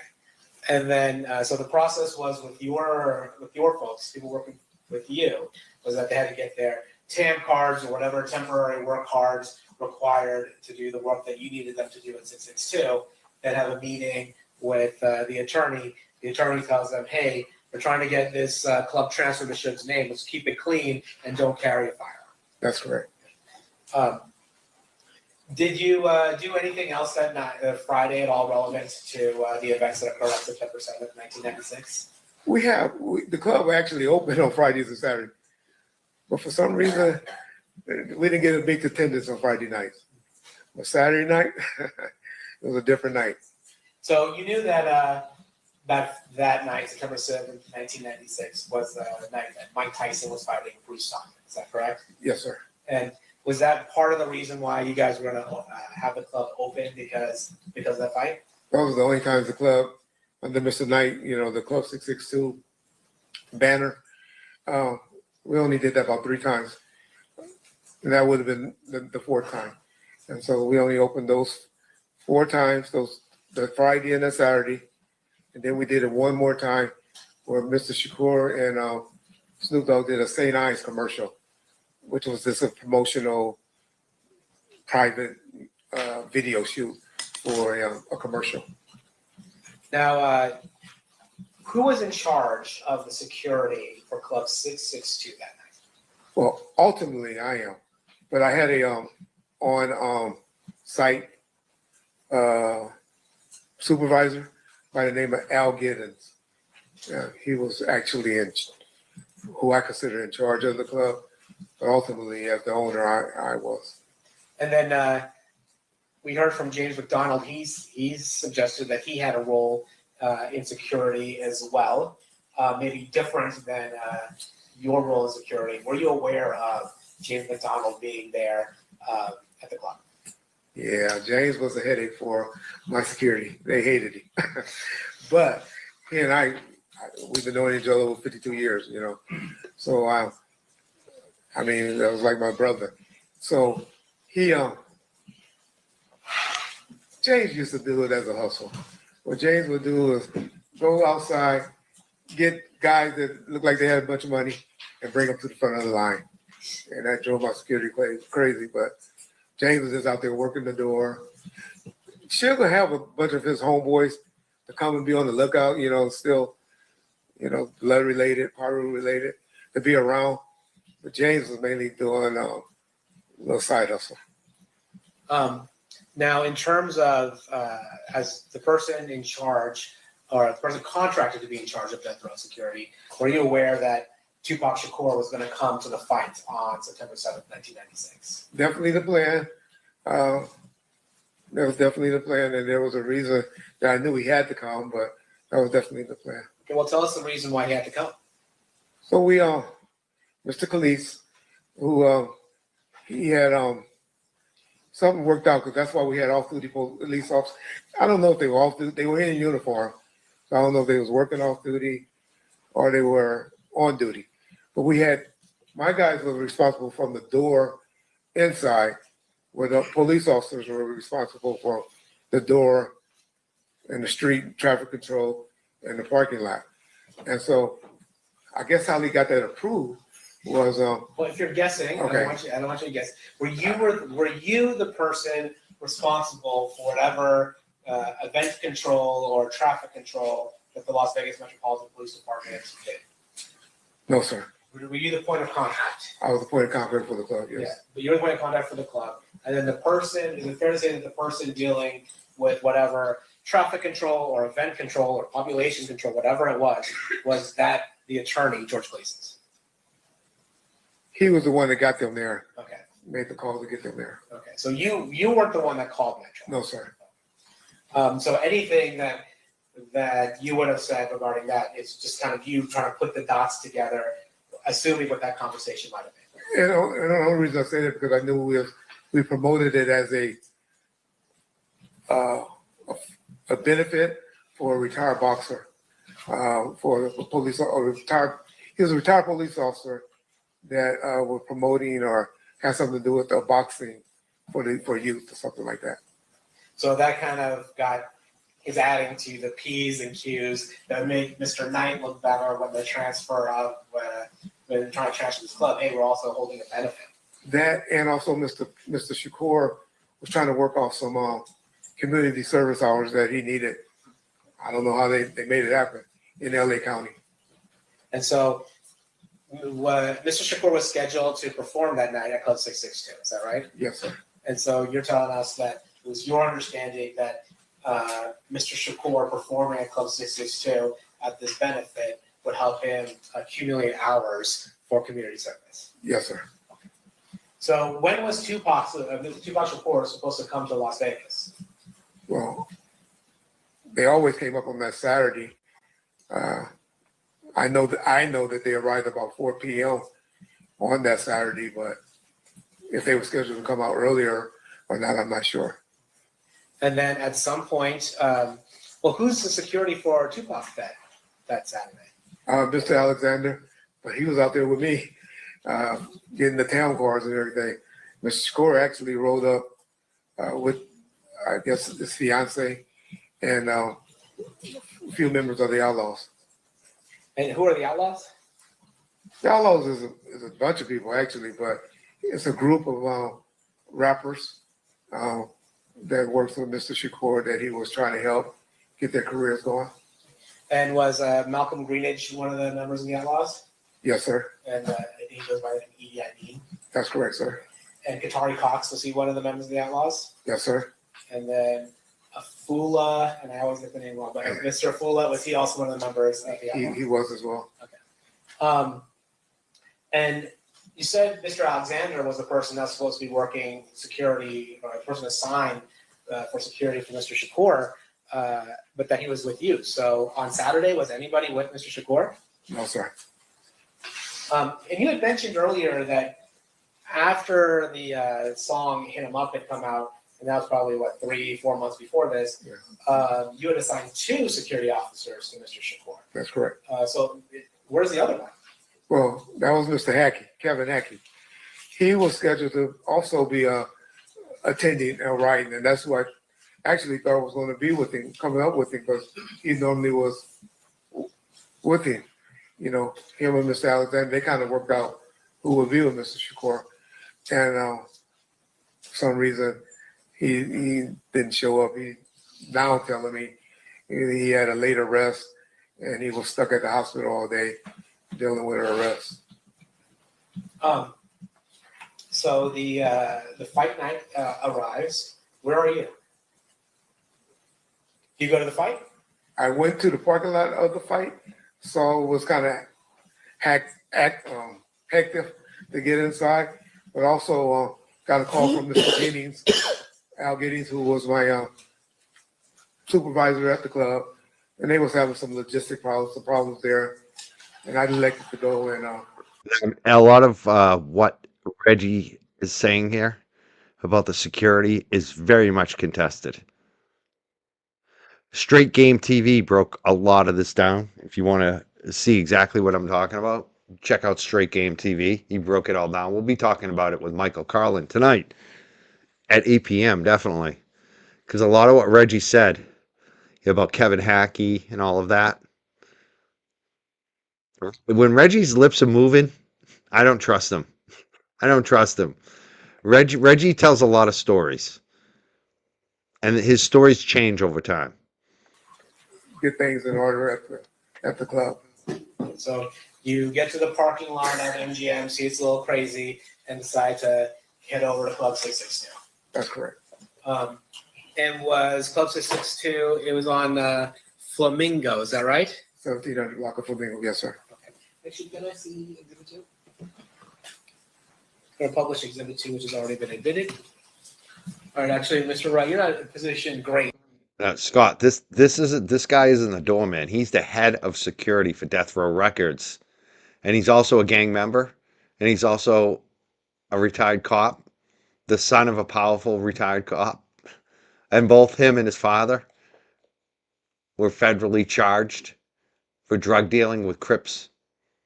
So this is a gangster cop security head that ended up running Death Row Records after Suge Knight went to jail, who had motive to take out Suge Knight.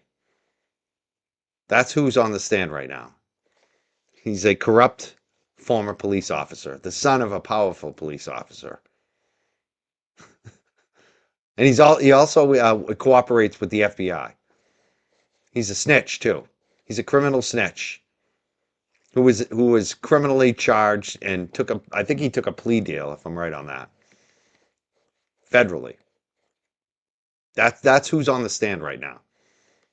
Yeah, this is it's unbelievable. And he basically told his security guys not to carry guns that night, and then he threatened them,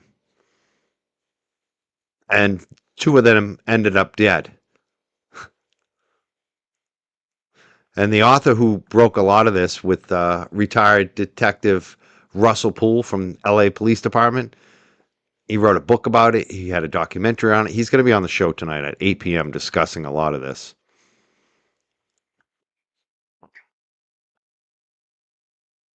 For any of this, but Again, he pulled off secure. And the other thing too, that there's so much to this. Tupac fired him actually as a security. Tupac fired him, but he was still, Reggie Wright Jr. was still working for Death Row, and he still was supposed to protect Tupac, even though Tupac fired him. So they had beef too. He had a lot of beef with Tupac and Suge, who he worked for.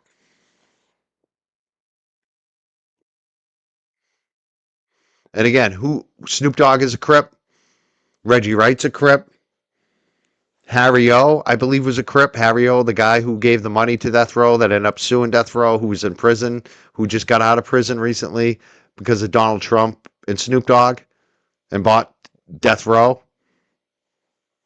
They're all Crips.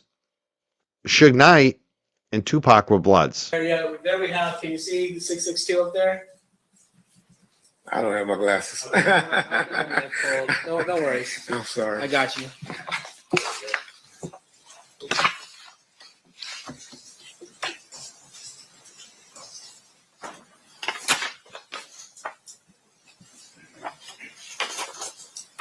Yeah. It's funny. The security originally was all gang members from the Bloods. And then Jimmy Iovine, the Interscope label head, told Suge Knight he should get some cops to help him. And that's when Reggie shows up. And Reggie was pretty much a cop but a gang member, and he brought in all these cops to do security and former cops.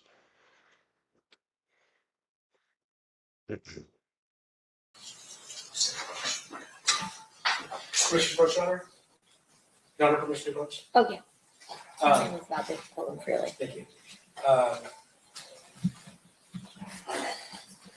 You see clubs, there's a red 662 club on this map. You see it? Yes, sir. Is that accurately representing what Club 662 was? Yes, sir. So you leave the Las Vegas Strip and head over to Club 662. That's correct, sir. Was it? Did you handle the logistical issues at Club 662? I guess. I'm sure we got worked out. Yes, sir. And then was Club 662? Did you stay at Club 662 or did you head back to the Strip that night? No, I stayed there the whole time until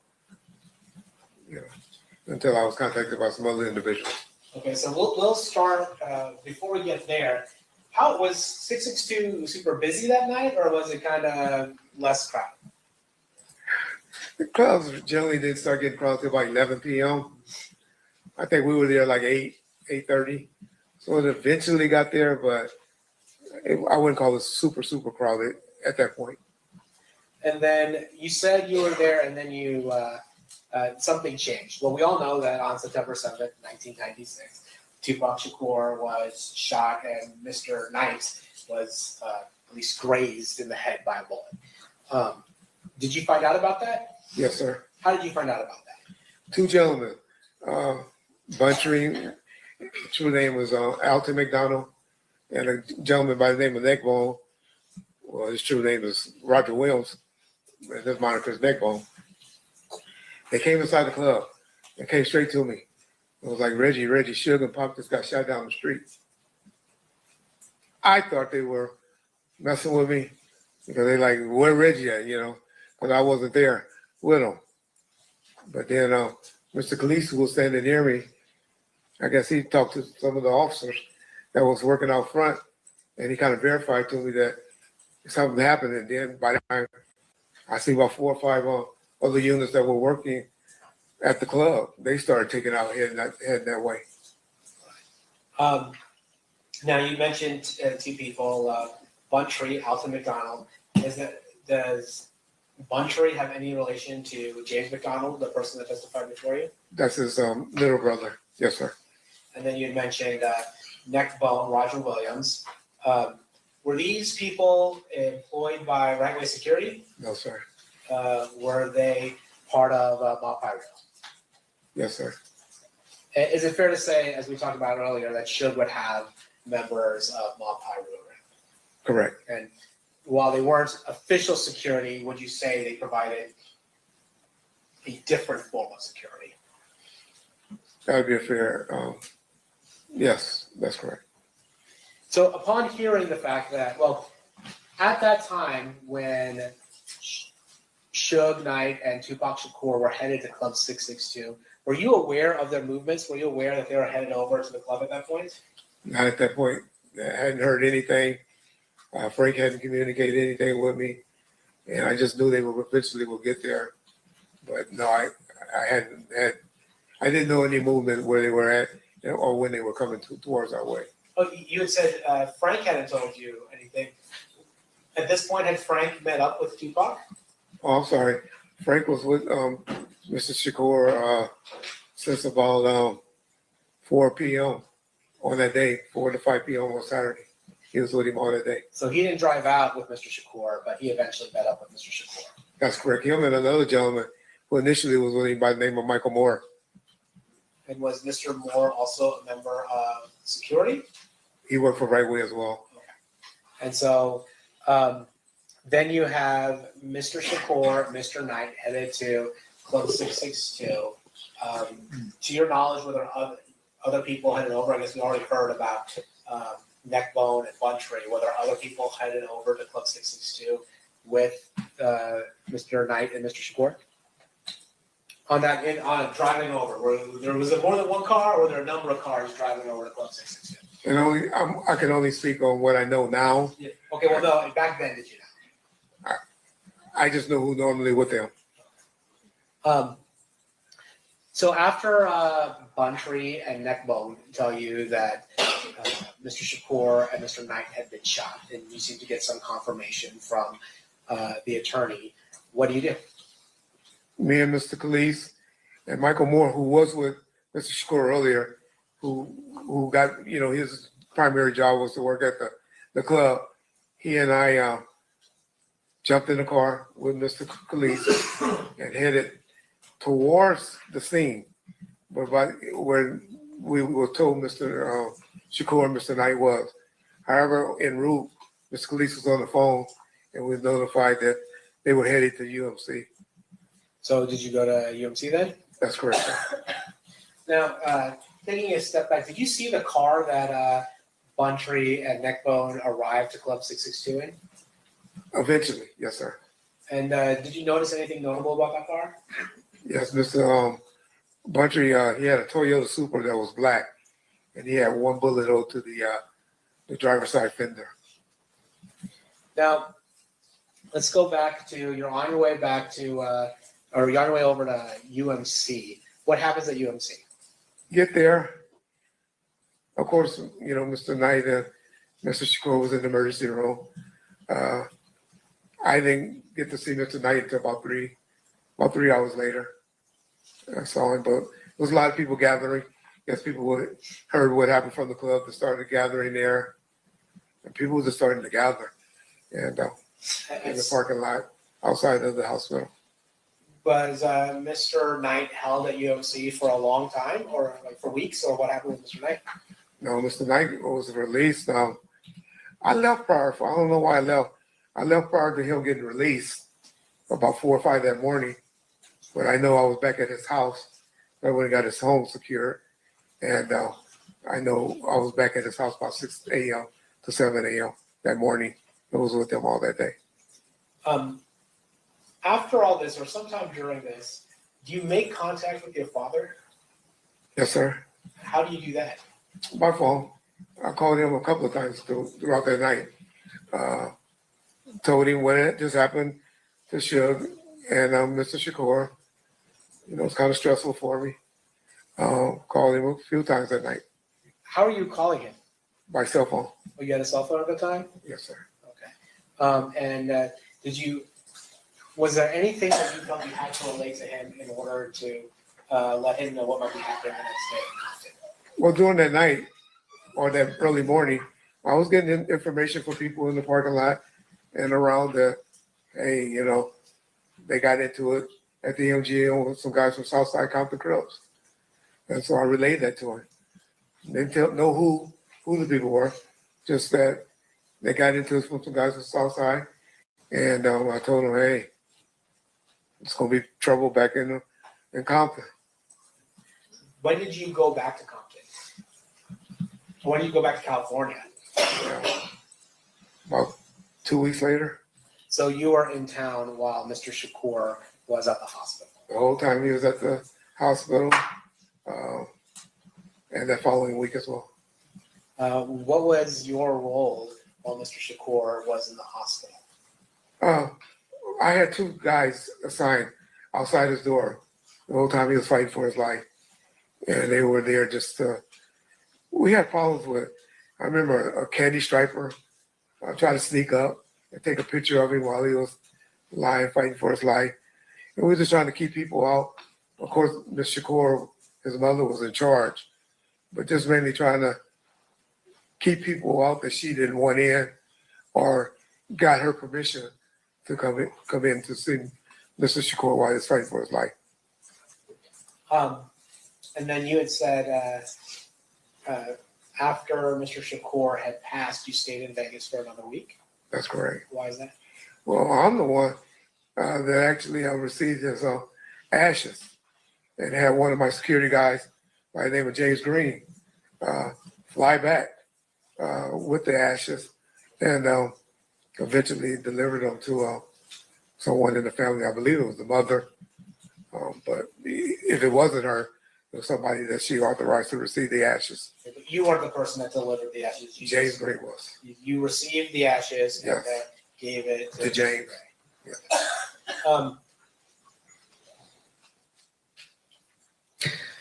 You know, I want to ask you this just straight. Did you have anything to do with the murder of Tupac Shakur? Absolutely not. Of course, it was.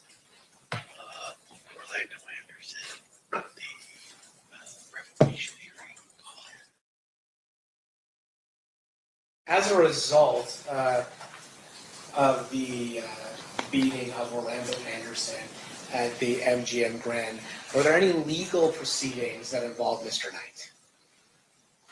Yes, sir. Is it fair to say that Mr. Knight was on probation at the time of the beating at the MGM Grand? He was. Actually, can we show 115? Actually, I don't even know that Mr. Wright can see. We can take the computer up to him. I just have to open it. It'll go off the screen though if I take it off here. You want to do it on your computer so he can see it up close, and I'll play it for the jury. I assume you don't want it. Yes. You want the right one, right?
Kind of look around so you can see this close.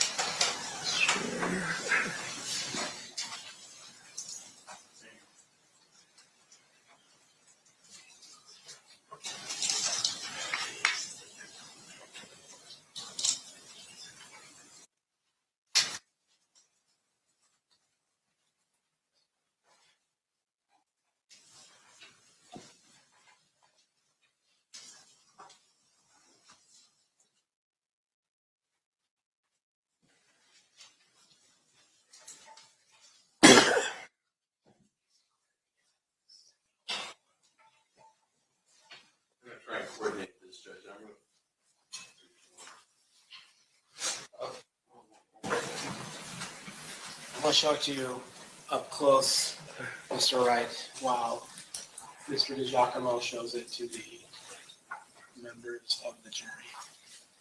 And Mr. DiGiacomo, Before you said you want to start it? yeah, for the record, this is State's Exhibit 115B at 7 minutes and 4 seconds. Okay.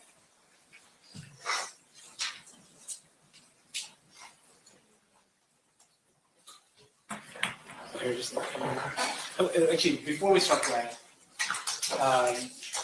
Mr. Wright, have you seen the MGM video before? Yes, sir. You fair to say you've seen it more than once, Yes, sir. and that partly because it was part of a revocation proceeding that involved show night. That's correct. Now I'm going to show you 115B, starting at 7:04. I'm clicking. 1 second, not just yet. I'm clicking right. Is this the video that you've seen before? That's correct, sir.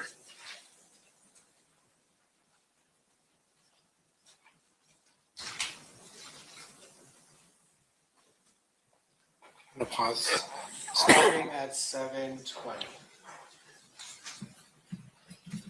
7:20. Did you recognize the folks that were hitting Mr. Anderson there? Hitting or kicking? Hitting or kicking? Yeah. Yes, I do. Who were they? The gentleman in the white with the black hat on was We'll try and coordinate this up again.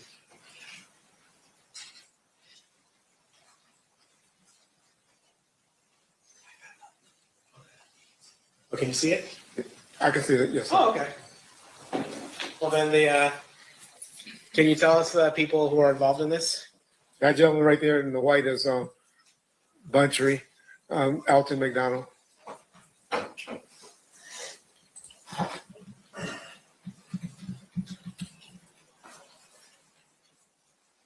There appears to be somebody in a gold shirt. Who was that? That appeared to be Mr. Shakur.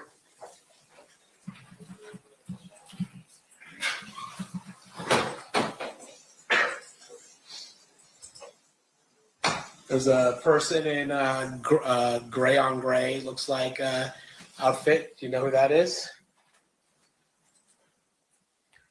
The one that I saw that's right in front of Mr. McDonald right now is Roger Williams. Okay. I thought it was blue. I saw Okay. it blue. Maybe I'm talking about the wrong. Now you're talking about this. Yeah.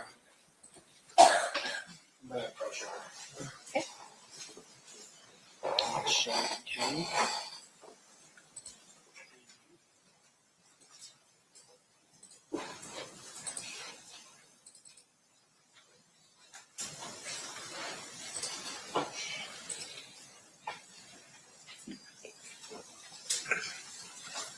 Well, that's Mr. Knight, and then that's Mr. Williams.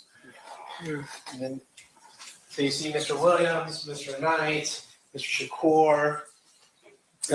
Those are the people that are evident to you in this portion of the video. Is that That's right? correct, sir. And then we have another video of everybody leaving.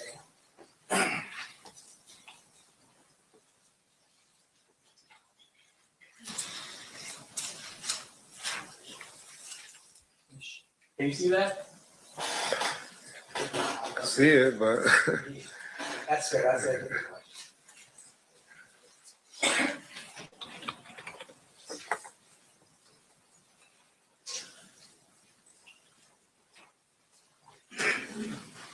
Okay, I'm going to show Mr. Wright 115C.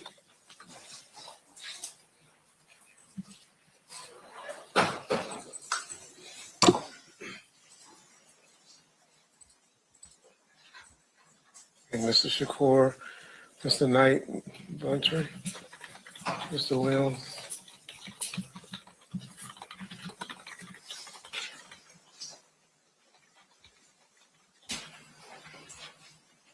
I don't see Frank yet.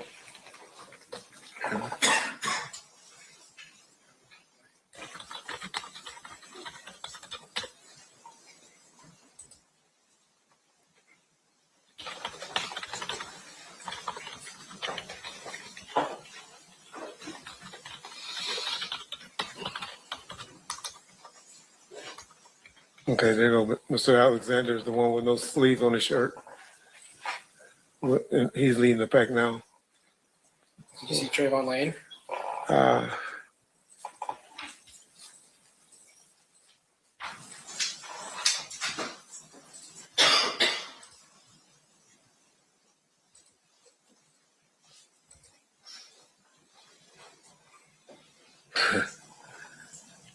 don't see Mr. Lane yet. No, he had a hat on. I've seen him before. I don't see him right now, though. Let me look again.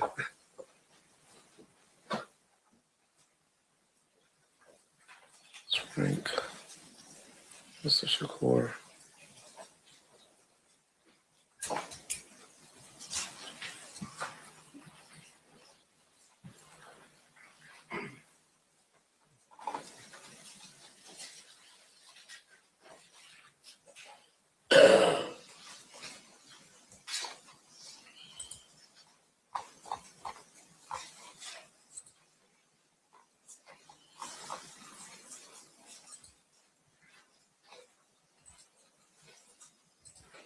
I'm sorry, I don't see Mr. Lane.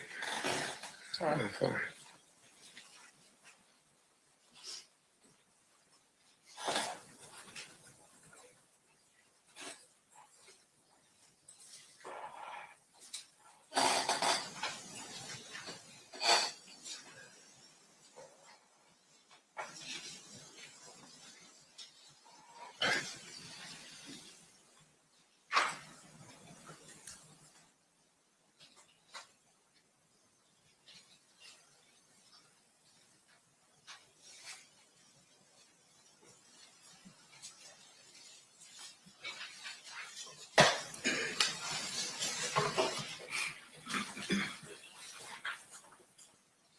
I'm sorry.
I'm going to just ask you to focus on the people leaving now at this point. Okay.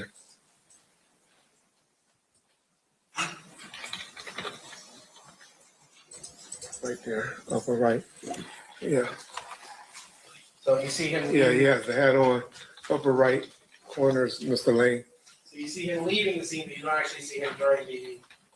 Qualification. You don't see him actually hitting I didn't see him, no, Mr. Anderson. I didn't see him do that. But he's with the group that's fleeing the beating of Mr. Anderson. That's correct. I'm going to show you what's been marked as state proposed exhibit 16. Do you recognize who that person is? That's Mr. Lane.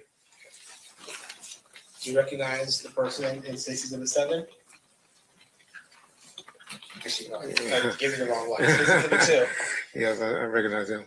That's Mr. Davis. Okay. I'm going to show you the person depicted in state exhibit number 3. Mr. Anderson. And lastly, I'm going to show you what's been marked as States Exhibit 72. Do you recognize what's in that? That's the FOJ, yes.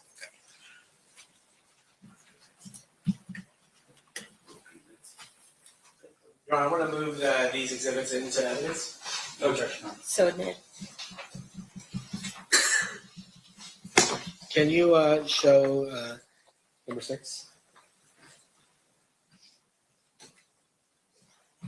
This is Mark 6. I think it's 060.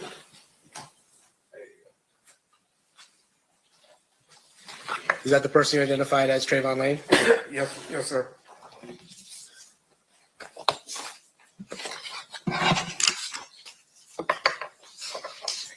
Mr. Paul, is this a, could you take it, is this a natural stopping point? Yes, we can take a break. Okay, we need, one of our jurors needs to come for break. Okay. All right, so at this time, we're gonna take a recess. During this recess, you are not allowed to talk or converse amongst yourselves or with anyone else on any subject connected to the trial, or read, watch, or listen to any report or commentary on the trial of any person connected to this case, finding any of information, including without limitation, newspaper, television, internet, and radio, or form or express any opinion on any subject connected to the trial until the case is submitted to you. We'll have everyone back here at 3:40. Please rise for the jury.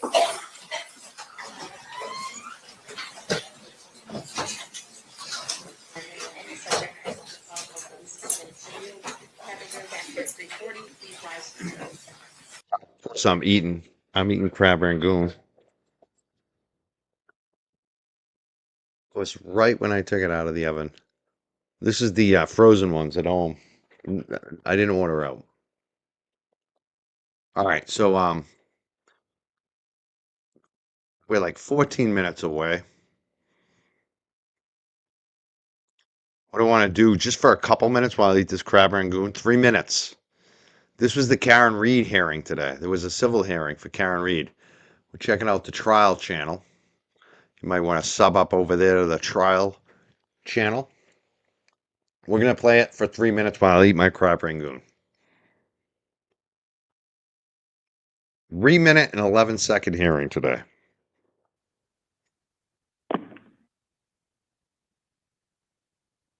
Morning, Your Honor. May I proceed? Yes, please. Good morning, everyone. The matter before the court is civil action number 2483 CB 00692. Paul O'Keefe, individually and personal representative of the estate of John Joseph O'Keefe III et al. Versus CNC Hospitality LLC, doing business as CNF McCarthy's et al. Your Honor, on behalf of the defendant Karen Reed, we have attorneys Arthur Maravellas and Aaron Rosenberg, and on behalf of Michael Proctor, the other interested party, we have attorney Jason Karate, present by Zoom. Morning, counsel. Morning. Morning, Your Honor. So we had a request to make 2 letters addressed to the court, emailed to me, to the court, addressed to me on June 26th to be made part of the record. There's also been a request to impound such letters. Ms. Reed does not oppose the docketing of such letters under an order of impoundment. I can enter an order of impoundment for good cause shown and in accordance with applicable law only upon having a hearing. That's the purpose of today's hearing. I remind counsel that the rules require that those participating in the hearing preserve the confidentiality of the material that is at issue. Again, I noted that Ms. Reed did not oppose the docketing under an order of impoundment. I don't know who's going to speak for Ms. Reed, but counsel, do you wish to be heard further beyond what is included in your written submission on the issue of impoundment of such letters? Morning, Your Honor. Aaron Rosenberg for Karen Reed. No, you're correct, and we're fine with what we submitted in writing. Attorney Crotty, do you wish to be heard further beyond what is in your written submission on the order of impoundment? No, Your Honor. Okay, so after hearing and having balanced the rights of the parties and the non-party deponent based upon the particular facts of this case and taking into account all relevant factors, including but not limited to the nature of the parties and controversy, the type of information and privacy interest involved, the extent of community interest, I find good cause to impound and so order the impoundment of such letters for a period of up to 30 years. I recognize that the fear of unjustified adverse publicity is not sufficient to constitute good cause. However, a legitimate expectation of privacy ordinarily is sufficient to constitute good cause. So I'm going to have clerk, here you go, Madam Clerk, Thank you, Your Honor. docket the letters under the order of impoundment. Anything else, counsel? No, Your Honor. No, Your Honor. Thank you. Your Honor, thank you. Okay. Thank you very much.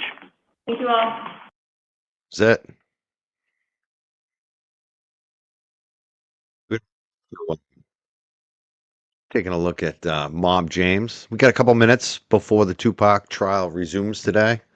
We'll be redirecting over there in a minute, but we're going to play a little more from earlier this week.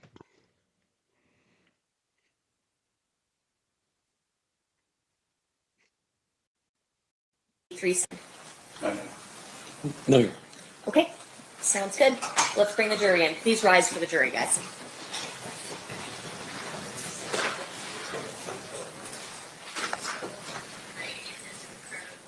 Okay, the funny thing is, if you stand up with one of these screens on, you can't read.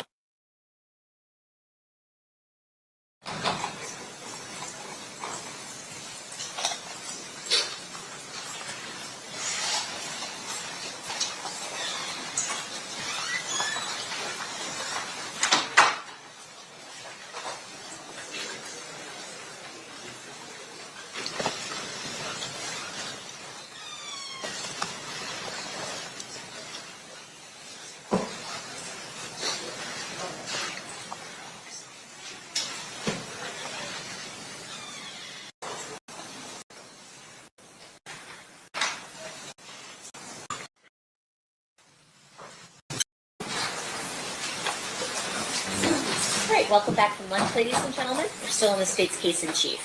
State, who's your next witness? James McDonald? McDonald or McConnell? McDonald.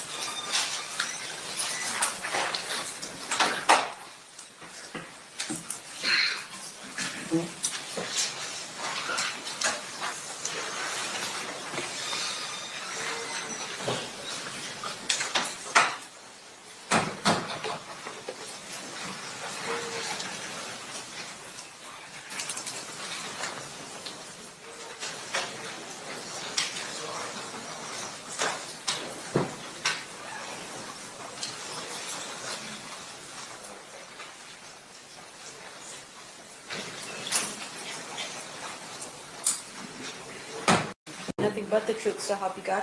Yes. You may be seated.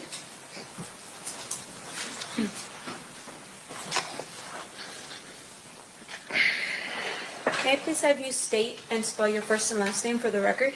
James McDonald, JAMES, Thank you, Mr. McDonald. Mr. Paul, whenever you're ready. Thank you, Your Honor. Mr. McDonald, it's fair to say that you're here because of a court order, is that right? Correct. That you didn't volunteer to come or anything like that? Not at all. Okay, but you were instructed by a court that you had to attend? Yes. I want to ask you about September 7th, 1996. Were you at Club 662? Yes. What was Club 662? It was a club that Shug bought and we operated it. When he opened, I was head of security through the neighborhood. Just a place to go and hang out. Did the number 662 mean anything? Well, to the new guys, that was part of our neighborhood 662, Okay. MOB. Okay, MOB. And when you say MOB, there used to be, before Apple iPhones and those types of things, when you had to have landlines and you pressed numbers, 662, there would be letters under those numbers, and M and O would be under 6. Is that right? Correct. And B would be under 2? Yes. So 662 would be MOB. Yes. Okay. When you talk about Suge, are you talking about Suge Knight? Yes, sir. How do you know Suge? He lived in my neighborhood. And is that in Compton? Yes. When you were at Club 662, you said you were head of security. Yes. Was somebody by the name of Reggie Wright Jr. there with you? Not at that time. No? No. When was he with you? I got out of prison in 1988. She came and got me in 1988. Like 4 days from coming home. Started another company, Burn Hill Records, then Death Row Records came. Soon as Death Row was launched, Reggie came a few months after that. Okay, so we're talking about the start of Death Row Records. Reggie wasn't part of Death Row Records initially, but you were. Yes. And then Suge Knight, was he the boss of Death Row Records? Yes. Okay. Was Suge from the same neighborhood? From the mob? Yeah. I wouldn't say Suge was, he was guilty by association. Okay. He wasn't from the neighborhood. He lived in the neighborhood. We looked at him as somebody from the neighborhood. When he started Death Row and started to recruit us, then yes, he's from the hood. So I guess there's a difference between living in on a certain street versus being from the hood. Yeah. And how would you describe that difference? I look at it, you have three different type of friends in the neighborhood. You got gang members, you got gang bangers, and you got men that just guilty by association from living in that area. Okay. And can you tell me what the difference between a gang member and a gang banger is? A gang member hangs out. A gang banger handles his business, put in work, do what the gang do. And what was your role with Death Row? I was the guy that if something happened, Suge would have you take care of that. Like Snoop Dogg trial, there was issues up there. I was sent up there to make sure those problems didn't happen again.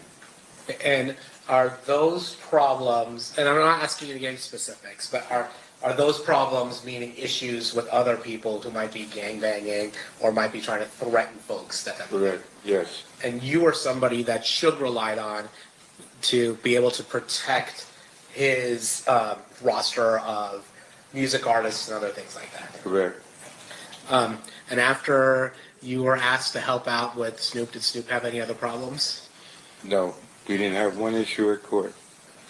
Now, I'm going to ask you, fast forward a little bit, to, were you familiar with the Southside Compton Crips? Yes. Would you say they were somebody you were in alliance with or a rivalry with? Right. Okay. And would sometimes that rivalry get violent? Anytime you're dealing with the gang life, there's going to be violence at any given time. Are you familiar with somebody that went by the name of Tupac Shakur? Yes. How are you familiar with Tupac? He was assigned to Death Row. And when he was signed with Death Row, would he also hang out with you guys? He hung with my brother now. Yeah. Not me. Who is your brother? Alfred McDonald, Buntry. Did he went by Buntry? Yeah. Now, during this time, is it fair to say that Mr. Shakur had an issue with rappers from the East Coast? I think Tupac inherited the beef between Suge Knight and Puff. Okay, that was your perspective of it. That's all it was. And we all fell. Some of us fell victim to it because we allowed ourselves to be a part of the BS, should I say. And that was a situation between record companies, not gangs. So technically it wasn't our business. But when you had 20 men just fresh out of prison and didn't have a way of getting the things they wanted, getting a paycheck from Suge, we did almost anything and everything to get that paycheck. Now, was there another gang that was associated with Bad Boy Records, the East Coast record company that Puffy had? The only one I know of is Southside. And did that escalate the tension between Mob Piru and Southside? At the time, we wasn't there was no at war, no, it was peace. And when the two record companies got into it, Bad Boy went to Keep Your D Down, and Suge came to us. So that intertwined everything, and we, yes, we had issues. Do you recall any instances where that you were at where there were those issues manifested itself in terms of violence? Are you serious? He's Don't laughing. ask me that right here. I can't say that on both sides. When each neighborhood met each other, there was a lot of tension. I'd say that. Okay. Now I want to talk a little bit about September 7th, 1996. Were you in Las Vegas on September 7th of 1996? Yes. Why were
Damn it. Sorry. Well, anyways, we're gonna redirect you. Anyways, we're redirecting. We're waiting for court to start over there. I just went through all the super chats and I thanked you all, but you didn't hear me. But thank you so much for being here today. And we're gonna redirect. We're still waiting for court to start. We have the stream. It's starting now, so I'm gonna redirect you over there. I'll see you over the next stream. And again, 8 p.m. tonight, Michael Carlin. See you over the other stream.